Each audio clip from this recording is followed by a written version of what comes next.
Sorry, the going live screen is a little bit longer today than usual. I'm fiddling around with some settings. Doesn't seem to be working, so we'll go without it for now, and I'll have to do it in between. So let me just get into the world and we can start. So there we go. Should be in now. Great. Okay, so I'm changed my setup a little bit here, so I've got a separate computer next to me, so that's going to make me, you'll see me look at chat occasionally, so I'll see if this works better. I tend to miss chat a lot because it's on a window behind the game, so hopefully this makes it better. If not, we can switch back to the old setup and see how that goes. So okay, quick recap from the previous stream. We built this flushing farm, tested it, and it works. This just makes it a little bit easier for us to get some stuff to trade because we don't have enough emeralds yet to get all the stuff we need. We can actually give it a go now. It's not completely grown, but it should be almost there. After the recap, I'll flush it and then we'll see how much we can trade. So how that works, actually I can show you how that works. At the top of the top tier is a bunch of waterlogged trapdoors, and just a line of redstone on top of it. There's a lever inside on that wall. It activates that block that I'm looking at. Well, it's currently activating it. It turns it off. This removes the signal from this redstone dust, which unpowers these blocks, which opens the trapdoors. There's water in all of them. It flushes out. we just leave it open for a little bit so everything runs down to the bottom, and then we flip the lever back down so it closes it again. All the farmland stays farmland, and everything runs into this water stream. It all runs to this side and then goes through these hoppers so that everything ends up in this chest inside. We still have to go and manually replant it and everything, but that still makes it like take only half as long as doing it manually. We get less crops because we're not breaking with fortune, but for the time that we save doing that, I think it's worth just doing it twice as often or whatever. So let's give it a go. I can actually just show you how it works. So you'll see there everything is flushed. It all gets to the end. We do have to deal with the edges, and for that we just have to make the walls half a block or a block higher. So that's another thing that I'll still do. But for now we can just pick it up manually. So once the water stops flushing, then it runs over. And the first hopper tends to catch a lot of it, and the second hopper is just there because there's actually more crops here than fits in one hopper, so then it stays out here for a while. So I just didn't want it to be out there. It's peculiar that that one stayed there, but that should be fine. So let's grab this. I put this hoe here. This is for the advancement serious dedication, and we just have to finish up this hoe. So I'm just trying to always use this hoe, but I mean obviously when we get to the point where we have to do it, we can just use the hoe for whatever we want to use it up. I mean, you could just go around, run around the dirt and hoe everything. That will also technically work. So let's just replant as well, because we don't want to end up with less than we need. 2 stacks usually is enough to refill the whole thing. And the potato trade is actually better than the carrot trade that we have, so that's why I start with potatoes first, because that means that if we have an uneven amount, we end up planting more potatoes. Sorry, that's just one of those things that background in mathematics makes you worry about these things. So let's put that.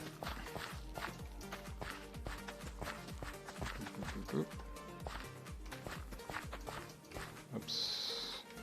Think we can do that? Yes. That's just middle clicking to get the same crops. That looked like an Enderman for a second there.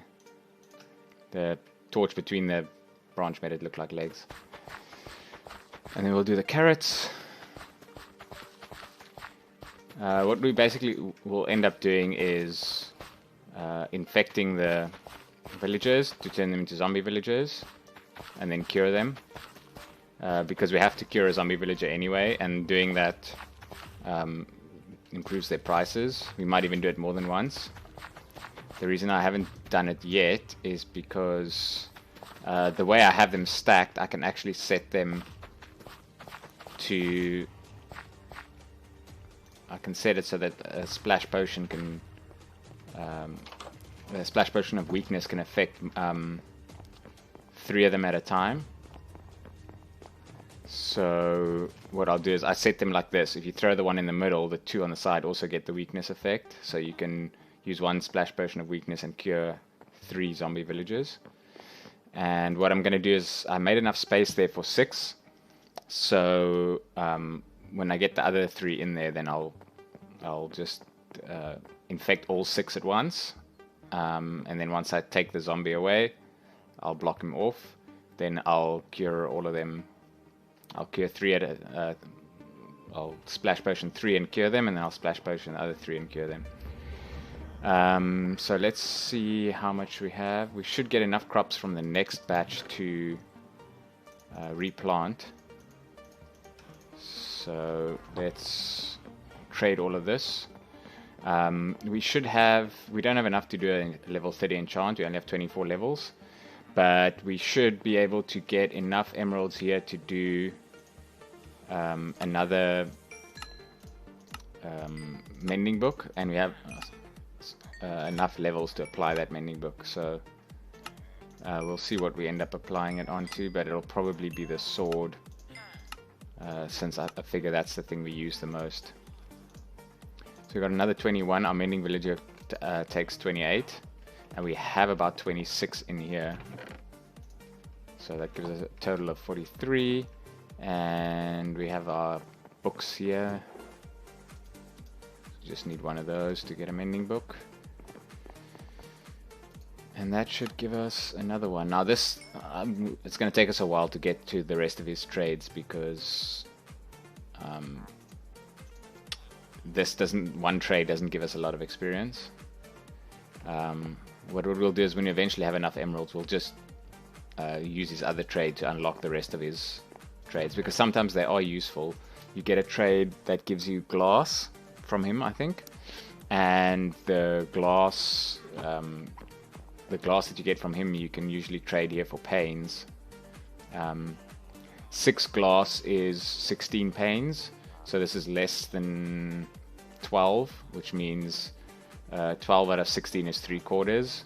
So if you need 3/4 of 6 glass is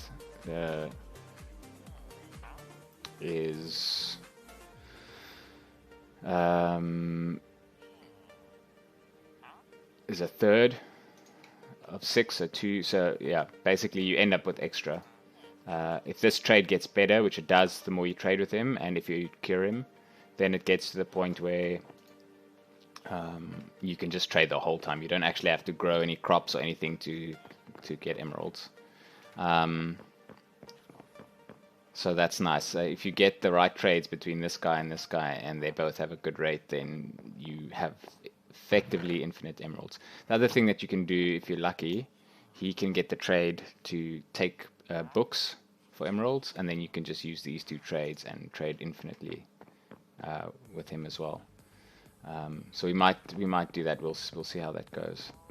So now the next order of business is we've got these 3 guys. In the previous episode, I got these guys set up. I brought them all here. I got my first mending on my pickaxe that was low, and then we built a portal to the nether. We went to the nether and we got just some basic supplies from the nether. So we just got a bit of glowstone, some soul sand and netherrack. We got blaze rods, glass tears, and magma creams. And we needed this because we got these 3 villagers, but the next villager I want is a cleric, because I'm trying to get ender pearls to go to the end, and the cleric can trade it to you. He doesn't always. He has a 2 in 3 chance to have the trade, but we needed a brewing stand, and I wasn't sure if the village where I got these guys from had a brewing stand, so I wanted to get blaze rods so I can craft one. So I can actually do that now. I think cobblestone is here on the end. If I remember correctly, I think it's... I actually almost never craft a brewing stand because I usually just find them. But we'll just craft one to be sure we have one. And I'm not going to put it down yet because I want... I need to set their jobs when I bring them in. What I want to do is... So I basically know where I'm going to put these villagers. So I've just been digging it out one by one as I get to it. But I think what I'll do now is just make all the little cubbies, because I keep doing one more and one more and one more. And so it's probably easier to just finalize it now. So this one is going to be a cubby as well, and this one, and then we have 6. So I'm going to do it like that.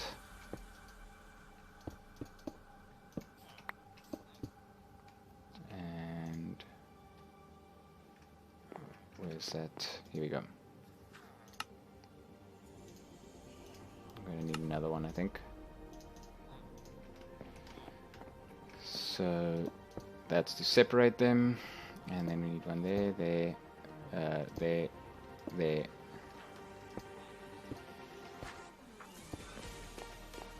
And that should be fine. I don't actually release them on top of that thing.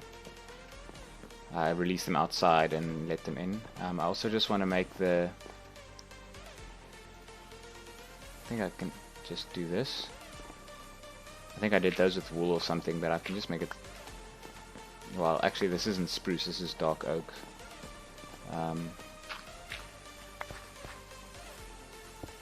But I guess it makes more sense to make that the same as that.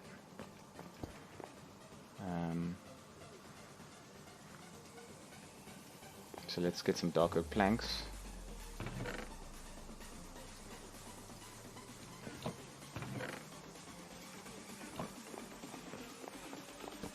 We should have them ready. I think I'm going to put the cleric here just to keep it symmetrical. And then what I normally do is I put a torch behind them, because if the light level is low there, they will actually spawn. And then I want to use a block that's different so that I know it's meant to be temporary. I actually haven't enchanted the shovel yet, so I should probably enchant it and then I can maybe put mending on it, because that seems to be the thing that I use the most. I haven't taken much damage on the rest of the things. Might also need to enchant a bow to get infinity, so that I can then combine it with this one, because infinity is the only thing that's missing there. But we'll have to see. Oh, that's supposed to be for grass. So let's place... actually going to remove these torches so that I can funnel him into it.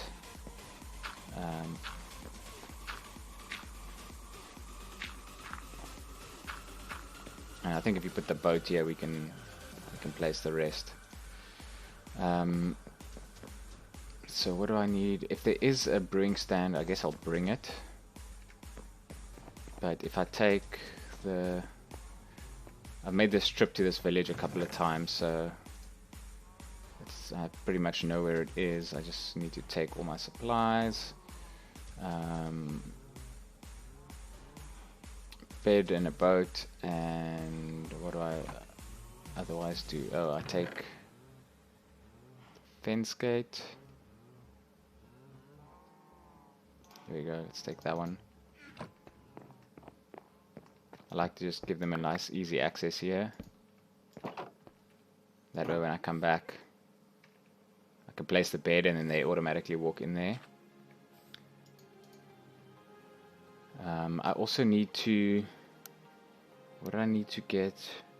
So I need ender pearls. I've got the blaze rods for the blaze powder to make the eyes of ender. I needed to spend some time at the... Oh, that's right. I wanted to get arrows from the mob farm, but I actually don't think I need it. I'll get infinity soon enough. And... oh yes, yeah. I'll need arrows for the end dragon, I think, because I don't have infinity. And I only have about a stack of arrows, so might be enough, but I'd like to get like maybe another half a stack or another stack. Have this little ocean monument on the way to the village, so we have to steer clear of it. Fortunately, I'm not doing ultra hardcore, just regular hardcore, so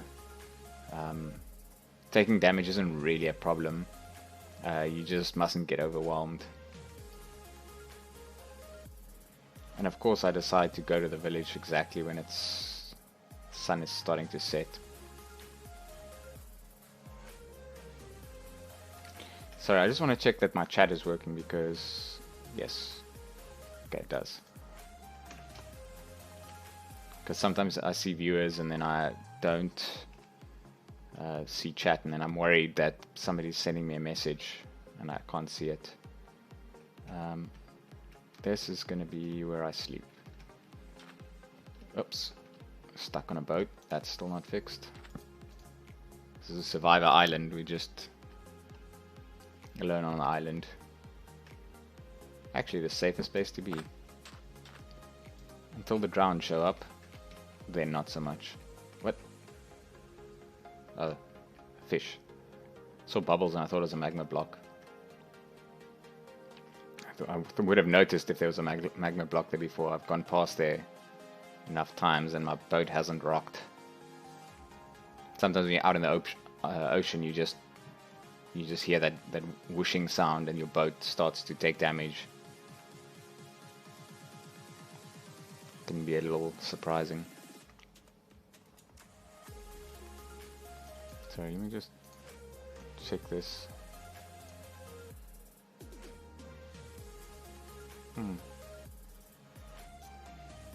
That's weird. I don't think Twitch's viewer thing is correct. I think Streamlabs has this feature where it doesn't count certain bot accounts as viewers, just to have the numbers reflect more accurately. But I think sometimes it doesn't. Oh, okay, so there's a boat. Was that a creeper explosion? That looks suspiciously like a creeper explosion.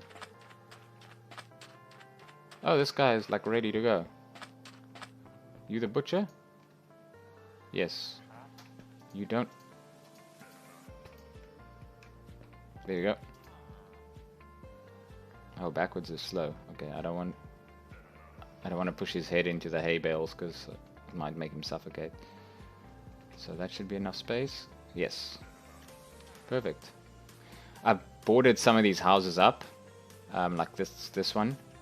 Well, not this one actually. Some of the other ones. I'm probably going to end up using that village as the one that I do the raid at. So I've just kept some of the villagers in their houses so that if I come and fetch them, they'll be villagers so that they don't die when I'm running around here.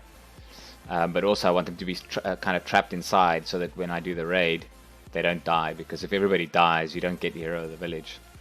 And so far, every time I've come back to fetch another villager, there's always been some of the villagers that I didn't trap are just standing outside right where I need them to be. So I've just been taking them away because the first time I do a raid, they're gonna die. I mean, the villagers are kind of nonsensical when it comes to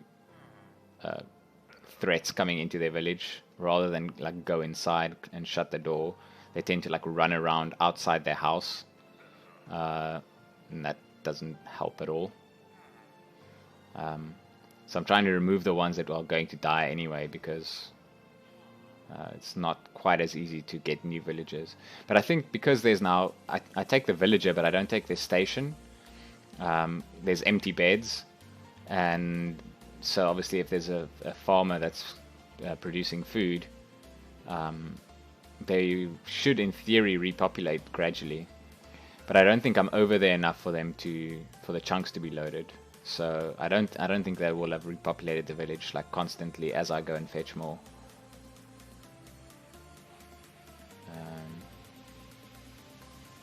So yeah, if you want to see the progress, there should be an overlay on Twitch that you can click, which will tell you what percentage it is. Otherwise, if you go to, you should see in the chat, if you were here since the beginning, there's a command HCMC100, which will take you to the Hardcore Minecraft 100 challenge, which shows you kind of what it's about. But a short summary is it's just a challenge to get 100% of the advancements in Minecraft in hardcore mode. You can either do it in regular hardcore or in ultra hardcore. The difference being in hardcore, you just set it to hardcore, so that just means difficulty is locked at hard, and if you die, you can only spectate or delete the world. You can't respawn. Ultra hardcore also has the natural health regen turned off, so if you're low health and full hunger, you don't get hearts back. You have to get the regen effect from either a potion or a beacon or a golden apple or something like that.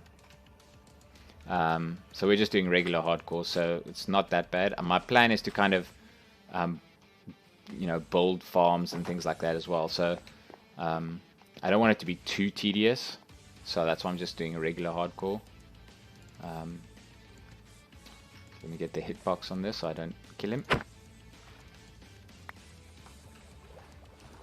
So he doesn't move like right away, but he should go pretty quick to this bed, because this is kind of, he registers this as a house with a bed, which is useful. And then he can't open that, so that's good. And now that he's in, we can close that. What we do have to also do is stop him from going out here, because that's something that he can do. He's picked up on that, so he's become a farmer, but that should be fine. We actually have to, I think, get rid of it, because he's going to hang around there otherwise. Nope, nope, nope, nope. You're also not supposed to go down into the mine. Forgot to do all that.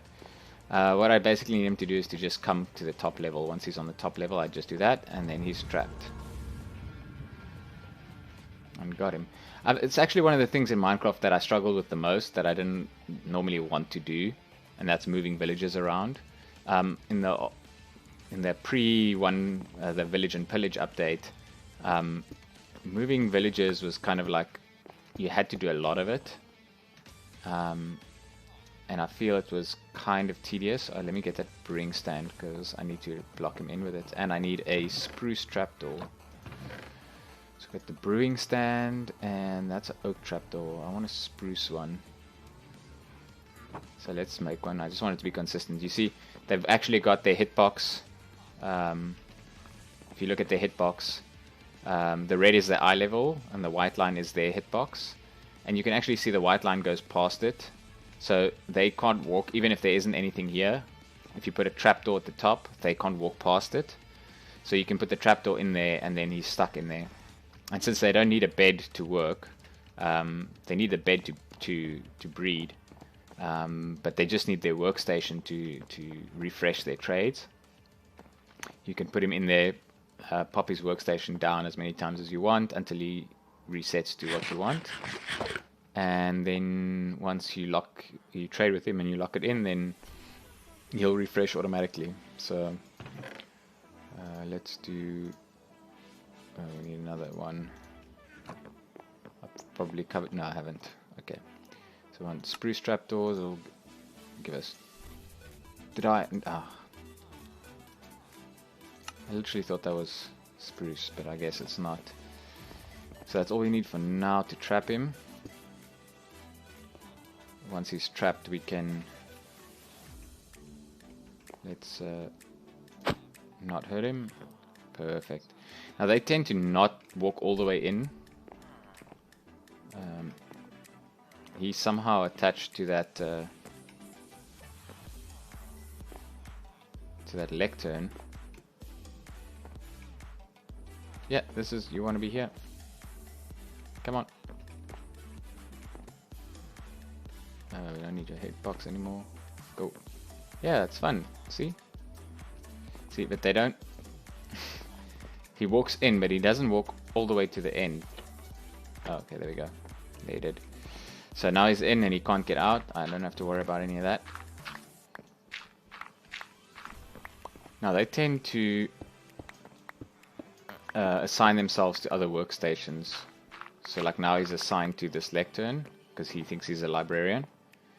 Let me just check the time of day, because there's a certain time of day when they can reassign their jobs, and he can probably still path to there. Like he can't walk there, but his pathing AI makes him think he can get there. So what should happen is once we put that in, he should no longer think that he can get there. But it is possible that that it's now past the time of the day when he reassigns.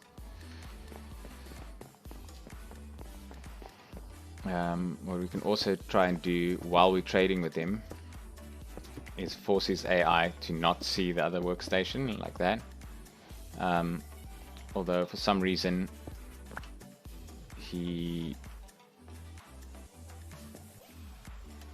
did see that one. Yeah, so he's definitely not resetting because he can't get there now.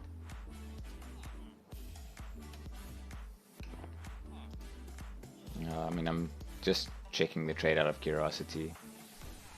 There isn't really anything that I'm desperately need. I might eventually have other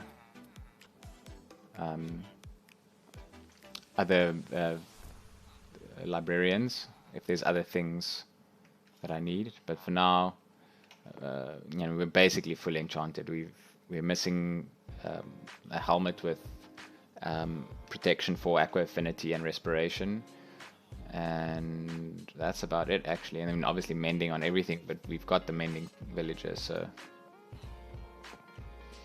is he really thinking he can get there?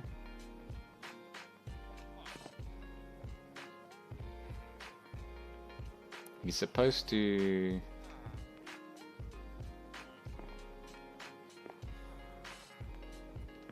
Yeah, it's a closed block, so... And we'll have to see how we trap them on the other side, because what I'll do is I'll have a zombie on the other side, and then I'll just open up these back walls with something that lets the zombie get to them. So something like a flower pot. If you put so the trapdoor at the top stops them from walking out. So what we can do is we can put a trapdoor behind them and then let a zombie walk around there. But I think a zombie also can't get past the trapdoor. I think it's only creepers that are below that hitbox. So if we put a trapdoor there, the zombie will kind of walk towards him, but he won't get close enough to bite him. We actually need him to come within less than a block of him. So what you do is you put a ceiling on there, and you put something like a flower pot down, and a flower pot's hitbox is only like the middle 9th of the block about, which means the hitbox only starts there. So the zombie can actually walk a third of the way into the block, which I think is enough to get close enough to bite him and turn him. But what I have noticed before is that even though he does bite the villager and turn him, afterwards he's too close to the block that he actually gets stuck in it. So then he can't get out.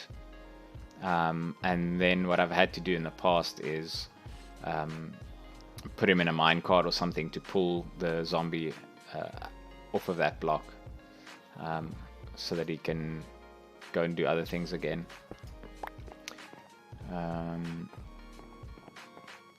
So these have all been locked in, so I can't test.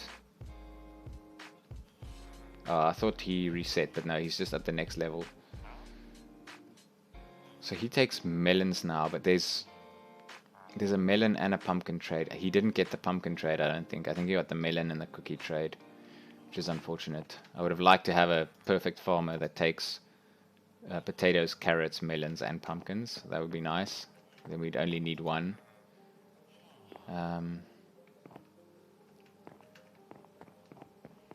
There should be a time before. Okay, so it's definitely at night time now, so he's not going to reset. But there should be a time like just after it becomes day and just before it becomes night when he resets, and he didn't. So that's kind of odd. It means that he still thinks he can see that. So now when he gets to the time when he resets, he shouldn't become a librarian. He might become a cartographer or a farmer, and then we know he's resetting, but he's seeing something else. He can, so there's no lectern other than this guy's lectern.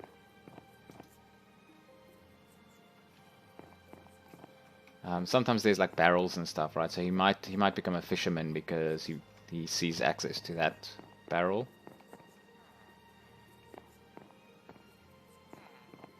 But he definitely changes because he wasn't, when he came in, he wasn't a librarian, he was a butcher. He came in, became a farmer, and then he became a librarian when he came over here. So it's soon after when you wake up. So it should be around now.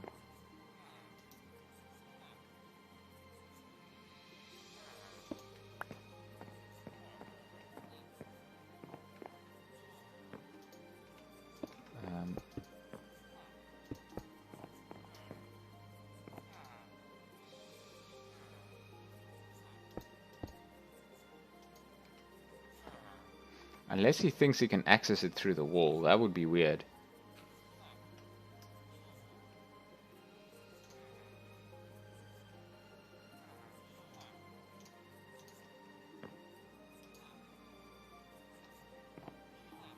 I don't think that's the case. I can hear the other villagers resetting their trades.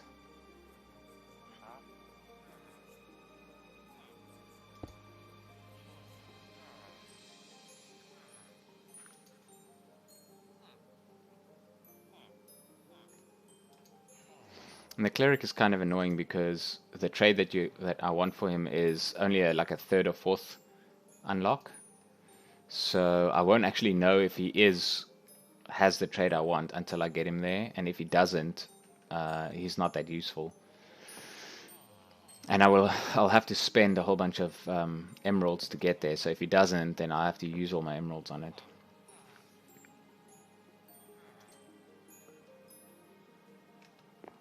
But it's in a way it's kind of like the safest way to get ender pearls.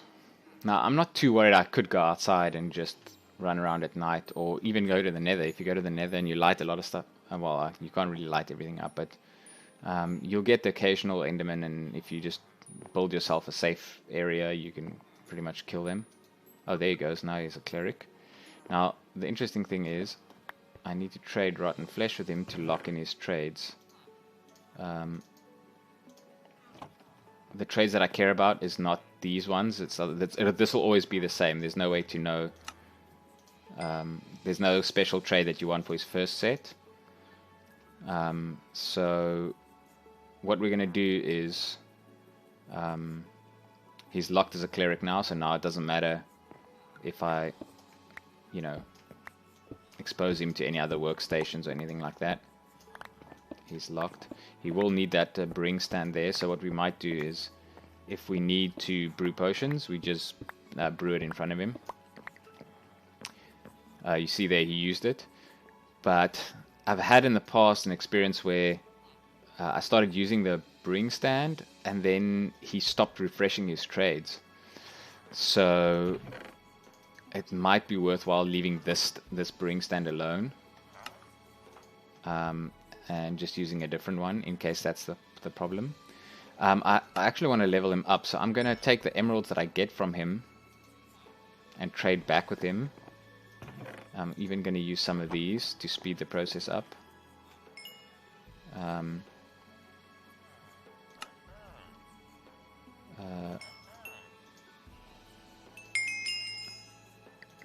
Because I want to... I think that'll be lapis. Yeah, gold and lapis. Now, I don't want to give him my gold.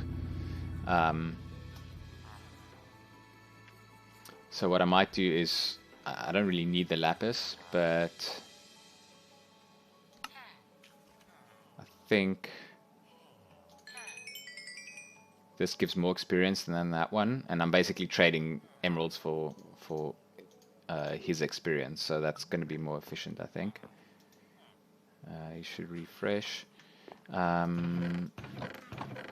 So okay, let's see how much gold do we have. Yeah, I don't really want to trade my gold because I don't even really have enough to fill this up. Let's put lapis there. So those two are actually going to be blocks. Blocks of lapis. Now what we can do is go to the mob farm, get some more rotten flesh, and while we do that, get some levels. Before we actually should have done this before we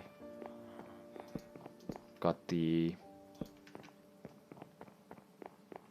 Yeah, we put the torch there. Before we got the levels, we should have probably applied this mending book. But since we're at 25 already, what I might do is, well, actually 25 is lower than 27, which is what will be after we do a level 30 enchant. So it's probably still makes sense to do it now rather than later. Let me put this here and grab some coal. Take half a stack from there and from there.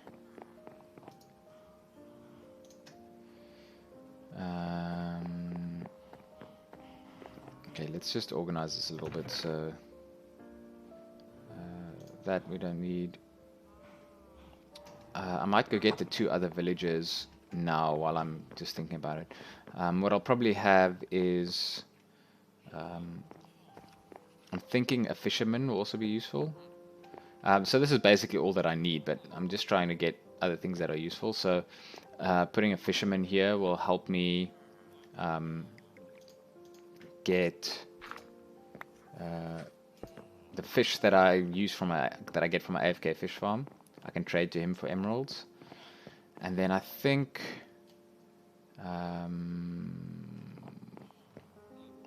let's see, which other one do I want to?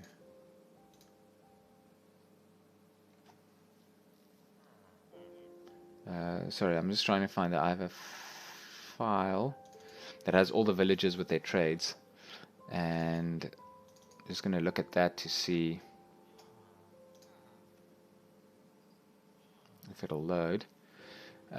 What we actually can get that's useful.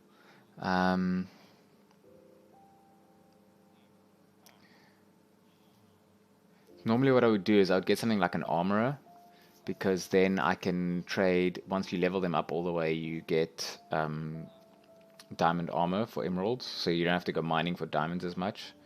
But since we've got 1 set of diamond armor, and we're going to keep that, if we die, you know, it's the end of the world, so we won't need another set.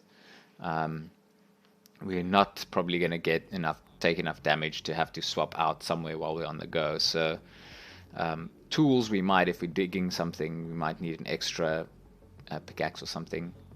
So the toolsmith does have diamond pickaxe as his final trade, and he has the option to get a diamond axe and a diamond shovel in his second to last tier. He can get both of them, and that would give you all 3 the diamond tools that you kind of use a lot in one guy. So probably toolsmith will be the guy that I get. It seems to be more useful. Weaponsmith will always get a sword, but we don't generally go through our swords, especially if once it has mending. You know, when you use a sword, you get experience, so it repairs itself. I'm just seeing if there's anything. The cleric will give us the either the nether wart or the bottles of enchanting, which is neither as too important. We can grow nether wart, and we've got a XP farm. The fisherman will allow us to trade in the fish, because we're going to have way more fish than we need, and we can get, yeah, I guess we can just craft campfires, so that's not so much of an issue. The butcher will let us trade in the beef from our cow farm, but we don't get that much from there. The other thing is a shepherd will take the dyes for emeralds. Now you can turn bone meal into the different color dyes, but you can also just turn the bone meal into white dye, which is one of the potential trades. And then obviously if you auto shear sheep, that's a pretty good source of emeralds. That's something we can actually automate. So that's the potential, but I think I'm not with all the rest of my villages are for getting emeralds. I think I want one that I can spend emeralds on. So I think a toolsmith is going to be the one that we get. So we just need a fisherman and a toolsmith. So that's 2 more. So what I might do is just on the next day is go to the village, and I might even try to just get 2 in the same go, because if I'm going to like block all this stuff up, I might as well get it all done, and then I won't have to bring a villager back again. I think there's enough villagers there, so I think we just get it out the way. After this, after we have 6 villagers here, if I need more, I'll probably just breed them instead of fetching more, because I think at that point other village will become used for raids and stuff. So I think we just go for it and get those last 2 villages.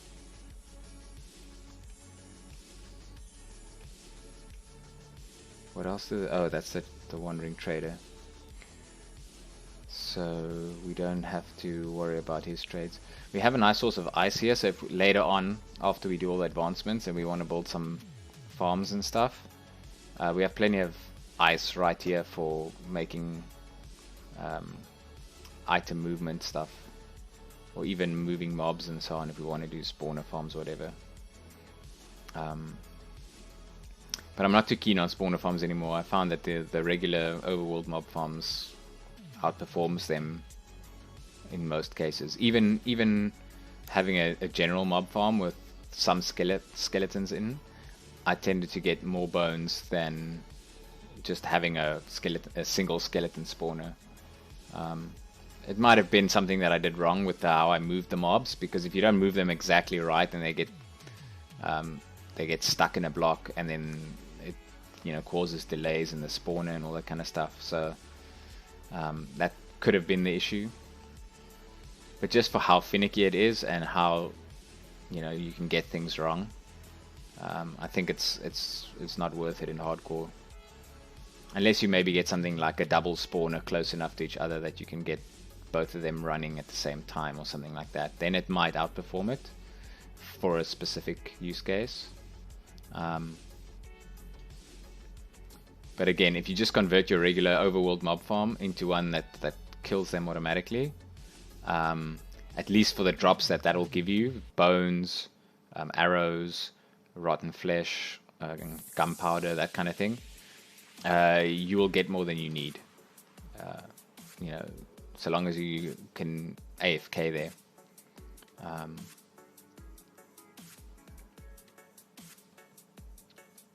I mean, it being in that mob farm is actually in the spawn chunks, but it doesn't really matter because the mobs only spawn when I'm there. So that doesn't really matter. It's not like an iron farm that will actually produce iron when you're not there. That's actually something that I have to look at doing pretty soon, is an iron farm, because is this a smoker? No, I'm looking for the toolsmith needs a... Oh, hello, are you going to be useful?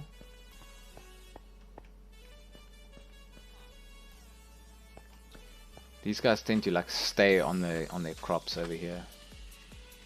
I actually don't want to take the farmer, because if there are any other villagers, he'll provide them with food. So this guy's locked in, this guy's locked in, this guy's locked in, this guy's locked in. You are not locked in, and nope. Are you a network? Is he a network? I don't think he's a network. The networks have like the green. I hope he's not a network.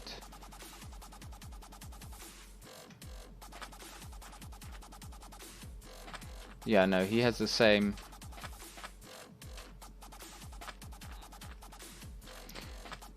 If I remember correctly, yeah, he looks the same as this guy, so he's not a nitwit.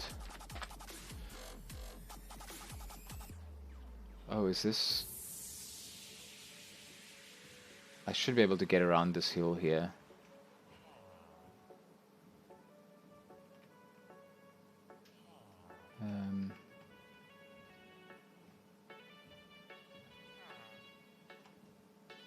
I don't want to have to like get out of the boat and push it up over this with a piston.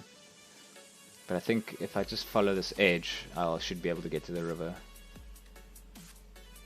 Yes.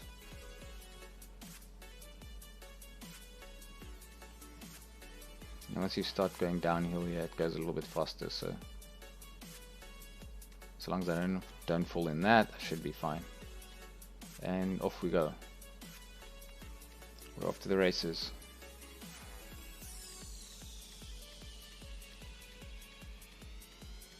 And that's our second to last villager, so I don't know if we can do 2 in one day. I don't know if it's that close.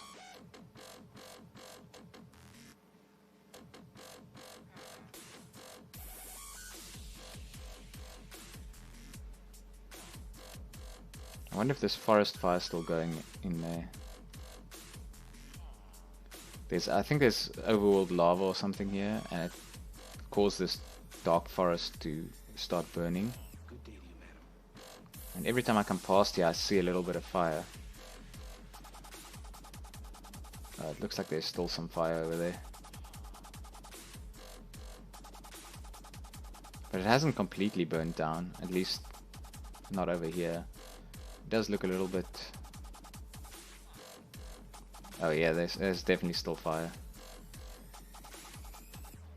Okay, so that's where the ocean monument is, so we just steer clear of it. We should be good. I'm trying to set up...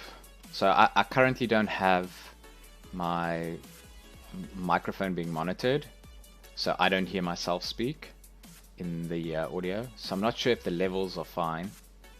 So I'm trying to set it up so that I hear myself. But I changed it to that and it doesn't seem to be doing that. So I'm kind of going off of the levels in the what do you call it, the spectrograph or whatever, just the volume display.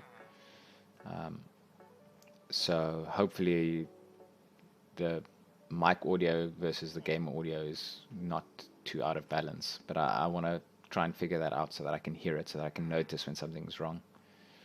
I know a lot of people have issues with Minecraft's audio, because when Streamlabs does notifications or something else creates a audio input, Minecraft for some other reason tends to kind of like drop the audio,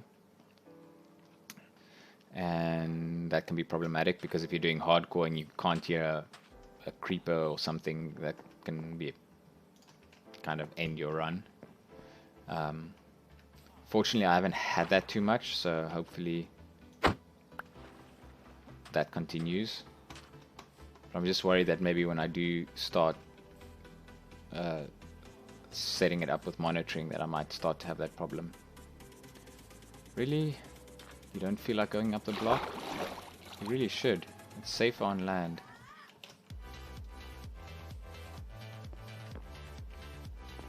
They usually like to go straight into the... Don't you wanna... Please don't tell me it's like because you're a nitwit and you don't wanna go in there and get a job. You should... You should want to do something. Why is he not...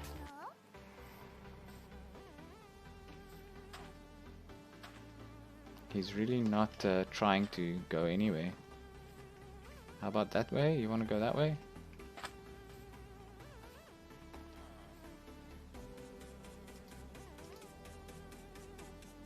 Okay, are we gonna have to... We're gonna have to hitbox you all the way up? This might be a bit tricky, because some of these areas are a little bit small.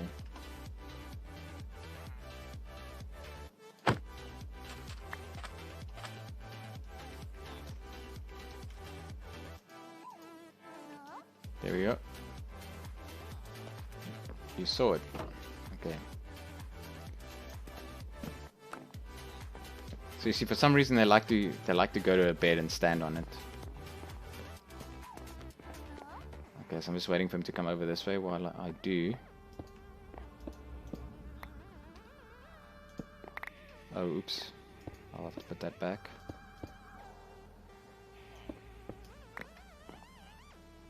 You shouldn't be able to actually get on top of the chest, so that shouldn't matter.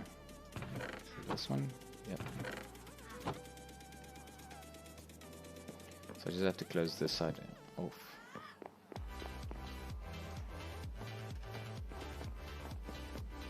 Hopefully I can mess with him until it's dark, and then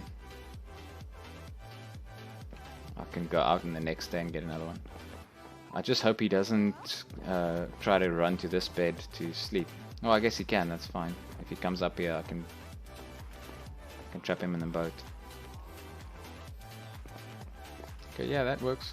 Nope. No, it doesn't. There we go. Gotcha. So he hasn't taken a profession. That's not a good sign. Because I think that even the guys that aren't nitwits, they have the medal that shows their rank, if I can call it that.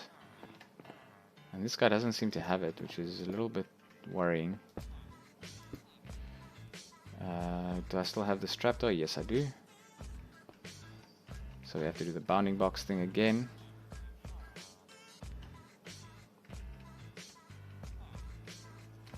If I put him there, there you go. You can go in there. It's a good time.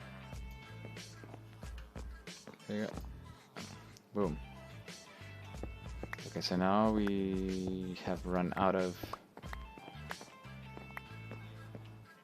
He's not taking a profession, which is worrying.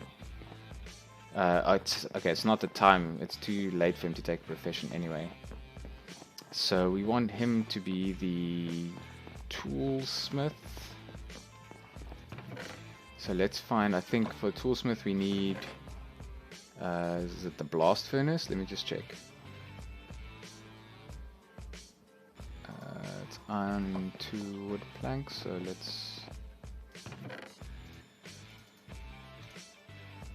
We had, which wood can we use?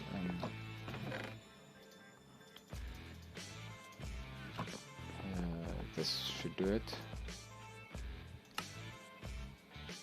Smithing table.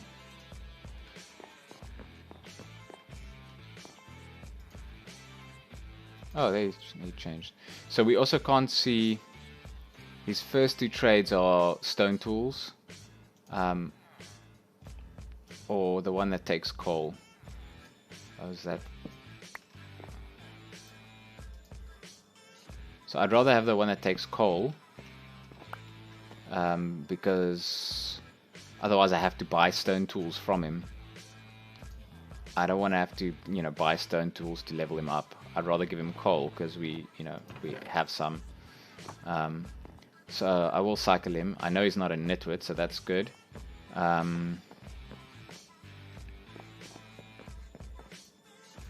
think he should also just cycle his jobs on his own. So now we need the last guy, and for the last guy we'll just get another one, but I think we need the bed first because it should be night time. Yep. So I think there was another guy standing outside, so I think he will be our final victim.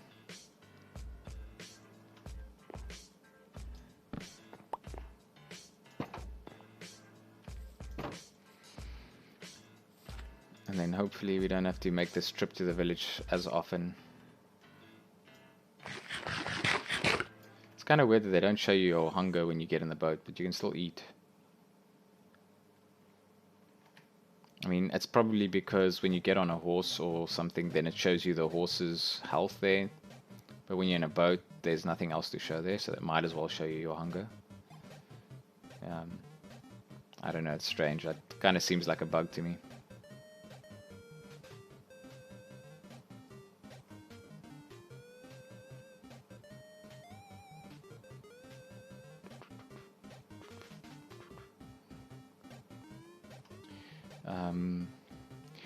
I'm not going to clear out this ocean monument because we need the Elder Guardian. When we do the final advancement, which is to have every effect, we need mining fatigue as one of the effects. And you need an Elder Guardian for it. So if I go in there and I clear it, I'm obviously going to have to kill the Elder Guardian to get rid of the mining fatigue. So I'm going to actually leave it until I need the Elder Guardian. In fact, I might just do that challenge over there because it's in the water, so I should be able to get a dolphin there. I can run over to get the mining fatigue from the Elder Guardian, then I don't have to move the Elder Guardian. And I can bring everything else there. I can bring the shulker there, I can bring the dolphin there. And I can build beacons there. It's kind of close enough to my base that it's not too far. The only thing is the village is far away. So this is kind of the closest one. But obviously once I get an elytra and rockets, to get from this village to that to my base is actually going to take like maybe 15 seconds. So it should be close enough. I think it'll work. There is another village kind of directly due west from there, but it's a little bit further away. So this one is actually, I found this on my way coming back. I head far west, and then I didn't find anything, and I went south, and then I came back to my base at an angle, and I encountered this village. I actually encountered a village there, and then I came back, and I passed this village, and it's even closer, so I figured since this is the closest one, and I managed to block a whole bunch of villagers in their houses. In the other village, I struggled to get even one guy to stay in his house. There was a villager that was walking around here, so I want to try and get him if I can. I don't know if it was this farmer. It looked like a different villager, because he was walking on this side. Here, you are going to have to go the long way around as well. But that's fine. I'd rather go the long way around and take this villager outside than take one of the inside ones.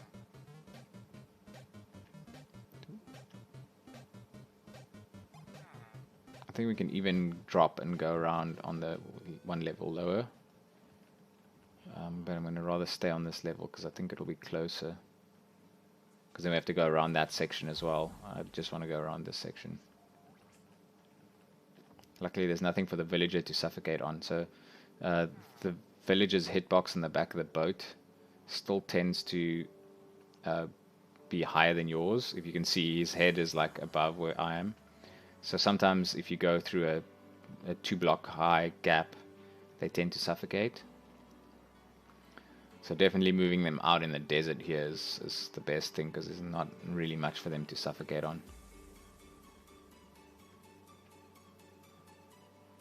It was very lucky that village, this cove area, see that's closed. There's just a small little inlet here, and in this lagoon area there's another little inlet there, and that gets pretty close to the village. If it wasn't for that, I'd have to go all the way around there. You see, from that part of the village I'd have to bring it like over there to the water, which would take much longer.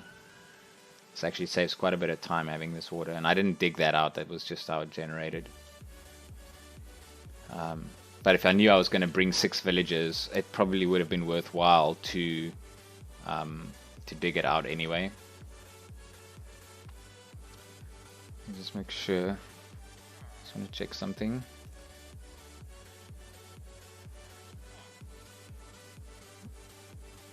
Just want to make sure that's working on all the different platforms.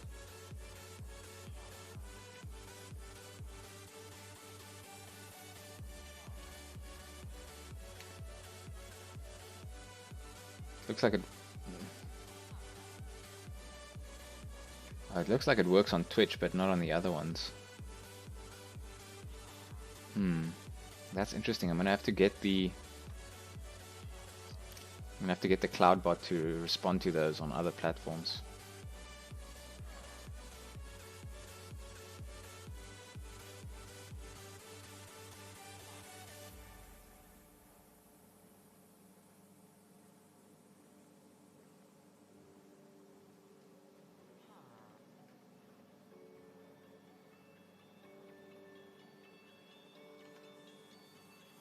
If you stay far enough away, they should spawn and then despawn.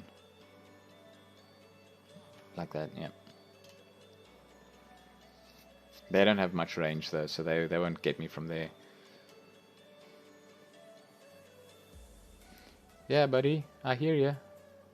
We're going to a nice place.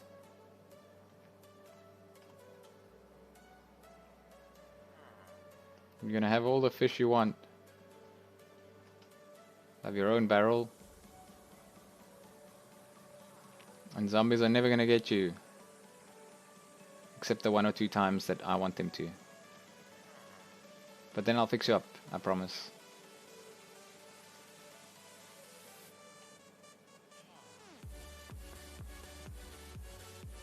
Okay, let's put him here in the corner. Open it up and give him the bed. Maybe I'll put the bed on this side. Maybe he just needs to see it a little bit better. And then we'll pretty much always put the hitbox on just because I've hit villagers enough times. No, no, no. I don't know where you're going. All the stuff's in here, buddy. There we go.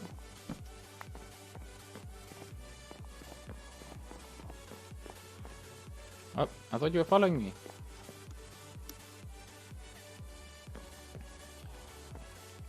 It's a little bit funny because these are all like the desert villages. I guess we're in a... what biome are we in? Dark forest. I don't think dark forest have their own villager skin. I think it's just all the forest is the same.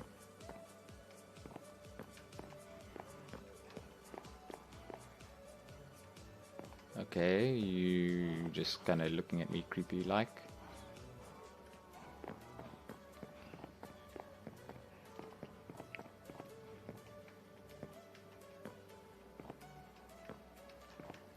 You're really making me resort to pushing you around.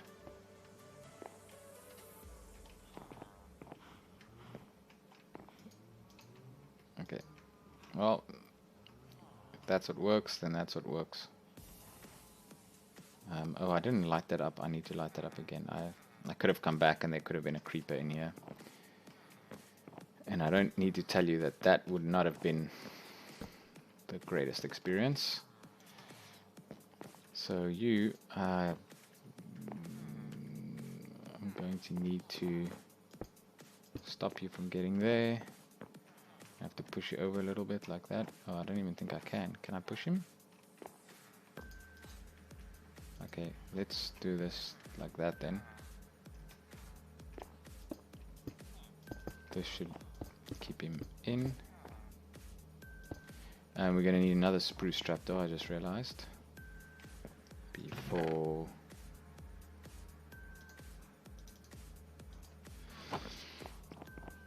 we go in there and close him up.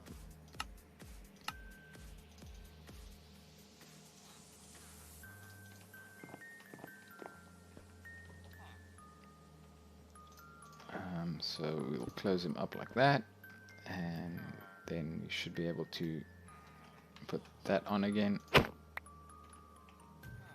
and then we just need him to go in there, just like that. Oh, and you're already a fisherman because you saw the barrel somehow. So the two we want is string and coal. That is correct.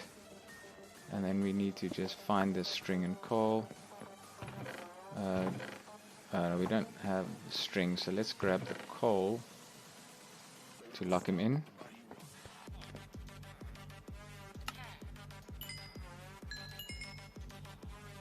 So now he has coal. This guy doesn't have the coal trade yet, does he?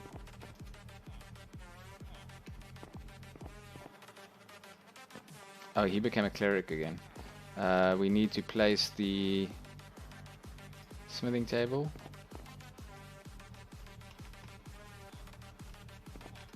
Is it no longer the time that he can...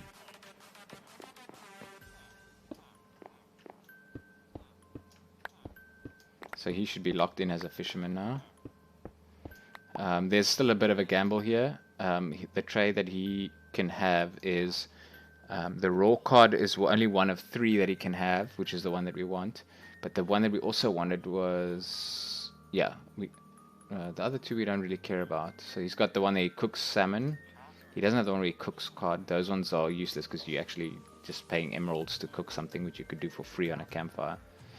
But the one we want is the raw cod one, which it looks like he got, which is great.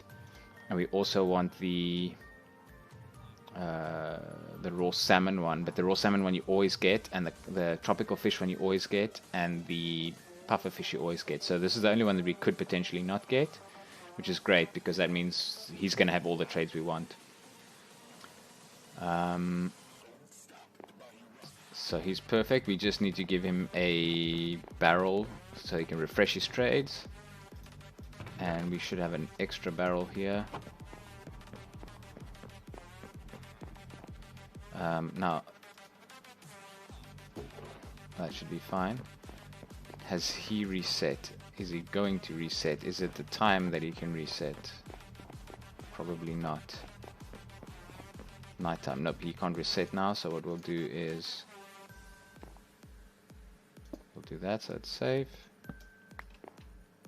Take that out, and now we're pretty much done with all this shenanigans.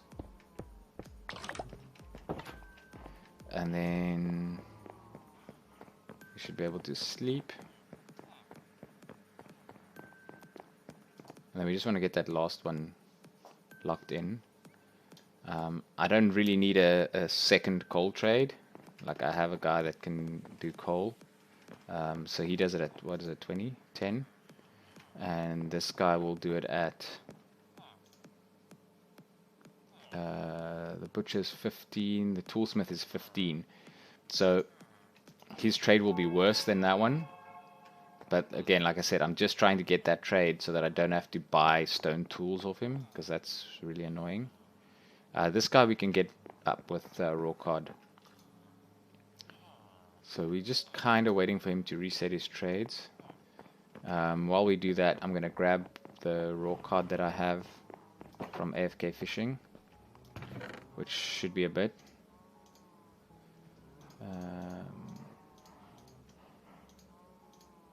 And we'll eventually be able to... I'm actually going to put it like this because we're going to get more. We'll actually eventually be able to take all those fish and trade it with the fishermen.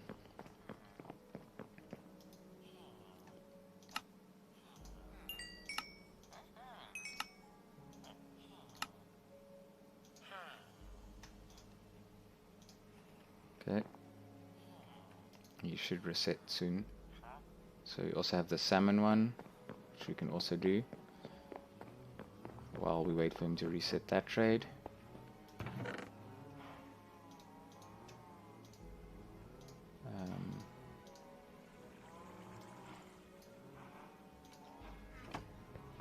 He's also going to get other ones, but we don't really have that many of those fish, so you see, okay, no, that's not what we want, so we need to do this in the time where he can reset. Nope. Oh, we don't even have the coal to trade with him. We need the coal so that once he gets that trade we can lock it in. Perfect. And then we actually need even more, because we need him to go to the next level.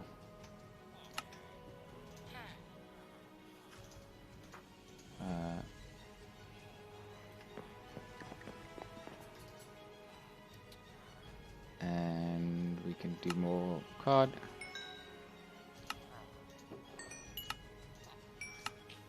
to do all of those and all of these.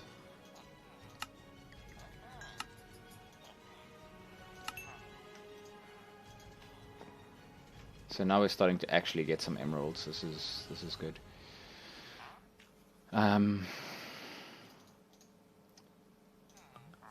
Yeah, so we definitely don't want to give up our iron. This is a nice way to get a bell, although we probably can take them from villages if we really need them. But it's nice to have another way to get it, rather than having to wait for... Oh, now this is not working very efficiently anymore. That's fine. We need to keep some coal anyway, so I'm not going to trade too much. I think this will just be one of those things that we keep trading it every once in a while. It looks like we've unlocked the rest of this trades. Now, trading for glowstone seems to make more sense than redstone or lapis, because we don't need that much of it. But 4 emeralds per is probably not what we're looking for. Now the thing is that the glowstone trade is part of the... Okay, so the glowstone trade is the trade before. So in the next batch we get 3 things. We get scoots for emeralds, glass bottles for emeralds, or emeralds for ender pearls. We don't want the scoot trade because that's pretty useless. So what we're going to do is trade all the other ones.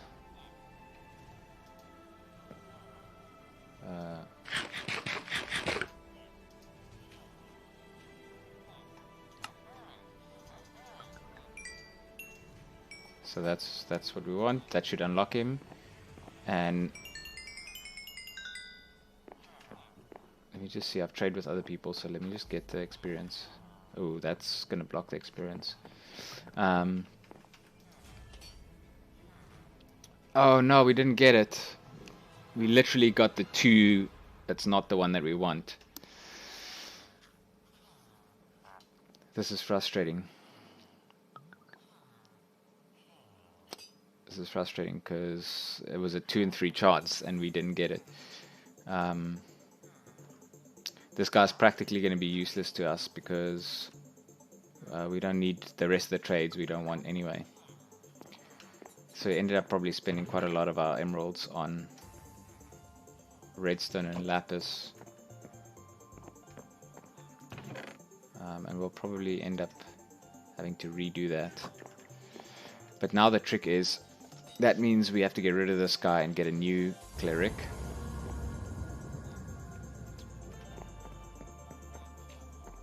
And I don't actually want to... I'm just going to put the fish there.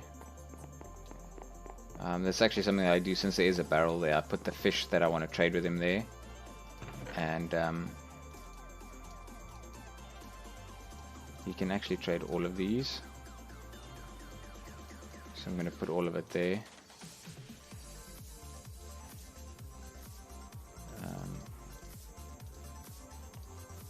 And that lets me clear some space in that chest, because I've actually only still got 1 chest there.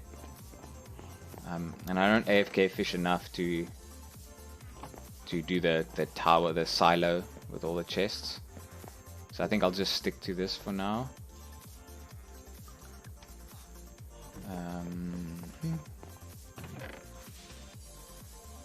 Okay, this is somewhat annoying.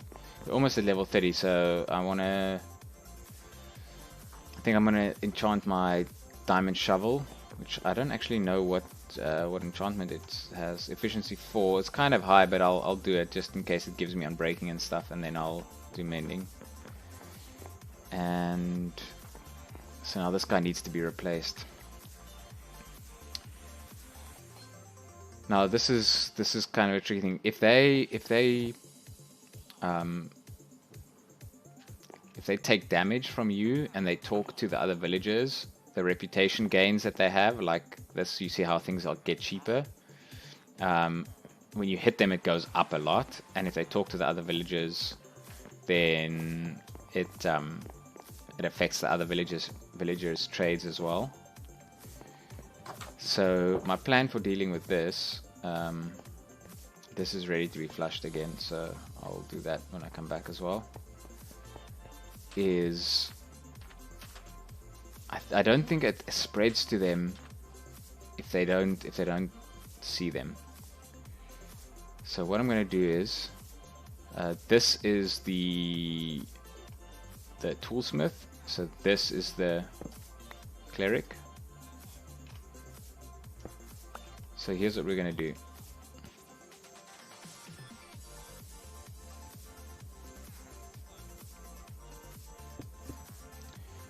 Now I don't know if you hit them one shot,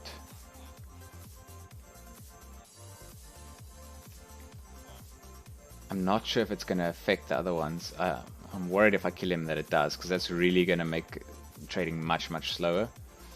If anybody has an idea, if I one-shot him, is that going to... I don't know with the diamond axe, I don't have sharpness or anything on it. Will it one-shot a villager? I'm guessing it won't, because I've sometimes accidentally hit them and not killed them. But will it affect them? My thinking is, if I just leave him out here, right, something bad will eventually happen to him.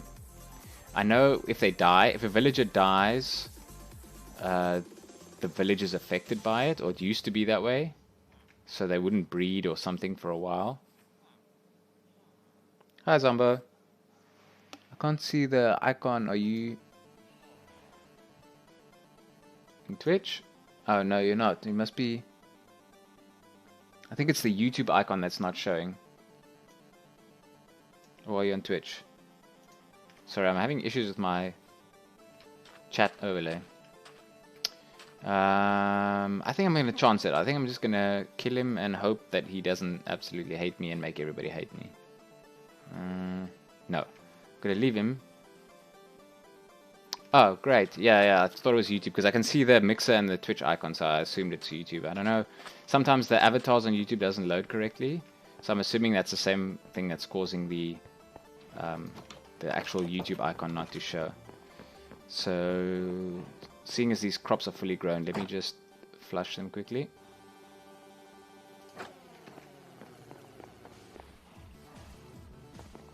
That should be enough to get them, yeah.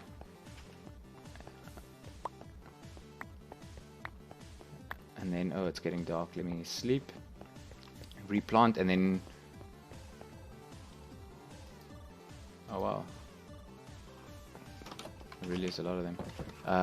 Let me sort this out. We need 2 stacks of each. And we need the carrots. And the potatoes, so that should be fine. Just make sure we're full so we don't eat them.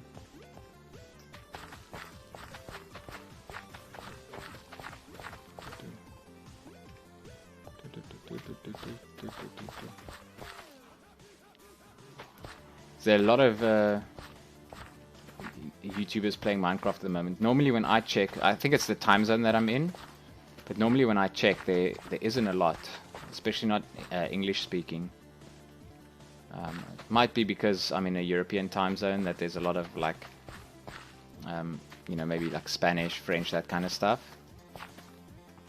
But I also find that sometimes the filtering doesn't really work that great. So on YouTube I'll say filter Minecraft streams in English, and I'll get a whole bunch of, or not, they don't have filter in English, but they'll have filter in your region. And obviously most content where I'm from would be in English, but I tend to get like everything from like a whole bunch of Asian language streams, a lot of like Spanish and Portuguese streams and stuff, which, you know, I think maybe there just aren't a lot of streamers from my region, so it's just defaulting to other regions to not show me nothing. But I find that I'm in a time zone where like during the day when I want to watch streams, there's not really a lot of people streaming, because you know it's either really early in the US or really late in like Australia or whatever. So when most people in Australia stream, it's like 1 or 2 a.m. for me. And then obviously when people in the US stream, it's like really early.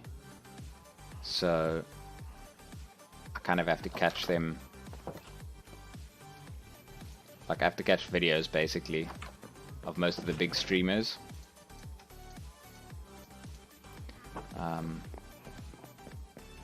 So sometimes I find it like interesting when people from the other regions catch my stream, specifically when there aren't streams on in their region. It usually means that they have funny hours. So I specifically stream quite late at night to kind of catch some of the US crowd. Let's put these away and put the rest of the potatoes and carrots. I'm gonna need them later for eating everything. So I was hoping I was done here, but I guess I'll have to go and find one more villager if I can.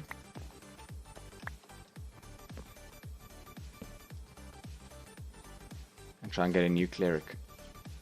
I guess it's possible that the next cleric also might not have the trade. So what I'm doing now is I've just set up my villagers. I got one of each of the kinds that I wanted, and the cleric that I got, I leveled up and he didn't have the trade for ender pearls, which is what I'm actually looking for. So now I have to go get another one and do the whole process over again for him. Luckily we've done it like 6 times now, so it's pretty straightforward. But I'm getting a little bit tired of going back and forth by boat. It's not that hard, it's pretty convenient where the village is, and that there's water between my base and the village, but I was counting on only having to do it 6 times, so at this point I could have started breeding villagers once I had 2, but now that I've got all the villages that I need except 1, it doesn't seem to make sense to change the layout of where they're kept to be able to breed them just for 1 more villager. I was planning to do that in case I needed more later, but I don't actually think I'm going to get any of the other villagers. What I might do is get a whole bunch of villagers for books later on, but that'll be after I complete all the advancements, because that's a lot of work that I might lose if I die. So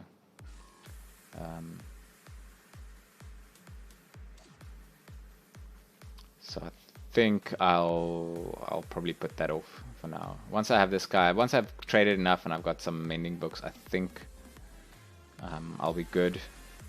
I probably won't need to do much more trading.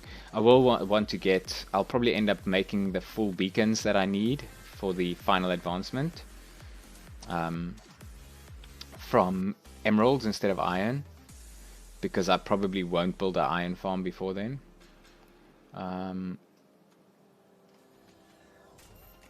So if I do that, I might need to trade more, but I think I'll probably get away with the villages that I have. I'm still trying to see if I get lucky with the trades. If I get lucky with the trades on the librarian, then I might be able to just you know, spend an afternoon trading with him off stream or something, and then I'll end up with like a chest full of diamond blocks, I mean chest full of emerald blocks, and that should be good. That'll give me enough for I'll probably end up doing the 4 beacon one instead of the single beacon one. You technically only need 1 beacon to get that advancement, because the other effects you can get from potions and stuff. But I want to make it kind of as easy as possible, to give myself fewer things to mess up. So I'll probably get every effect that I can get from a beacon, and use as few as possible potions. I need him to get off of this thing. Or not, I'll just take him. Oh, if I go this way... No, I can't go this way because there's a hill. I have to go this way. Okay, this part is slow. It's getting slower every villager I get, because I have to go kind of further and further and go around this way. Back when I used to be able to just grab them from up here, it went pretty quick.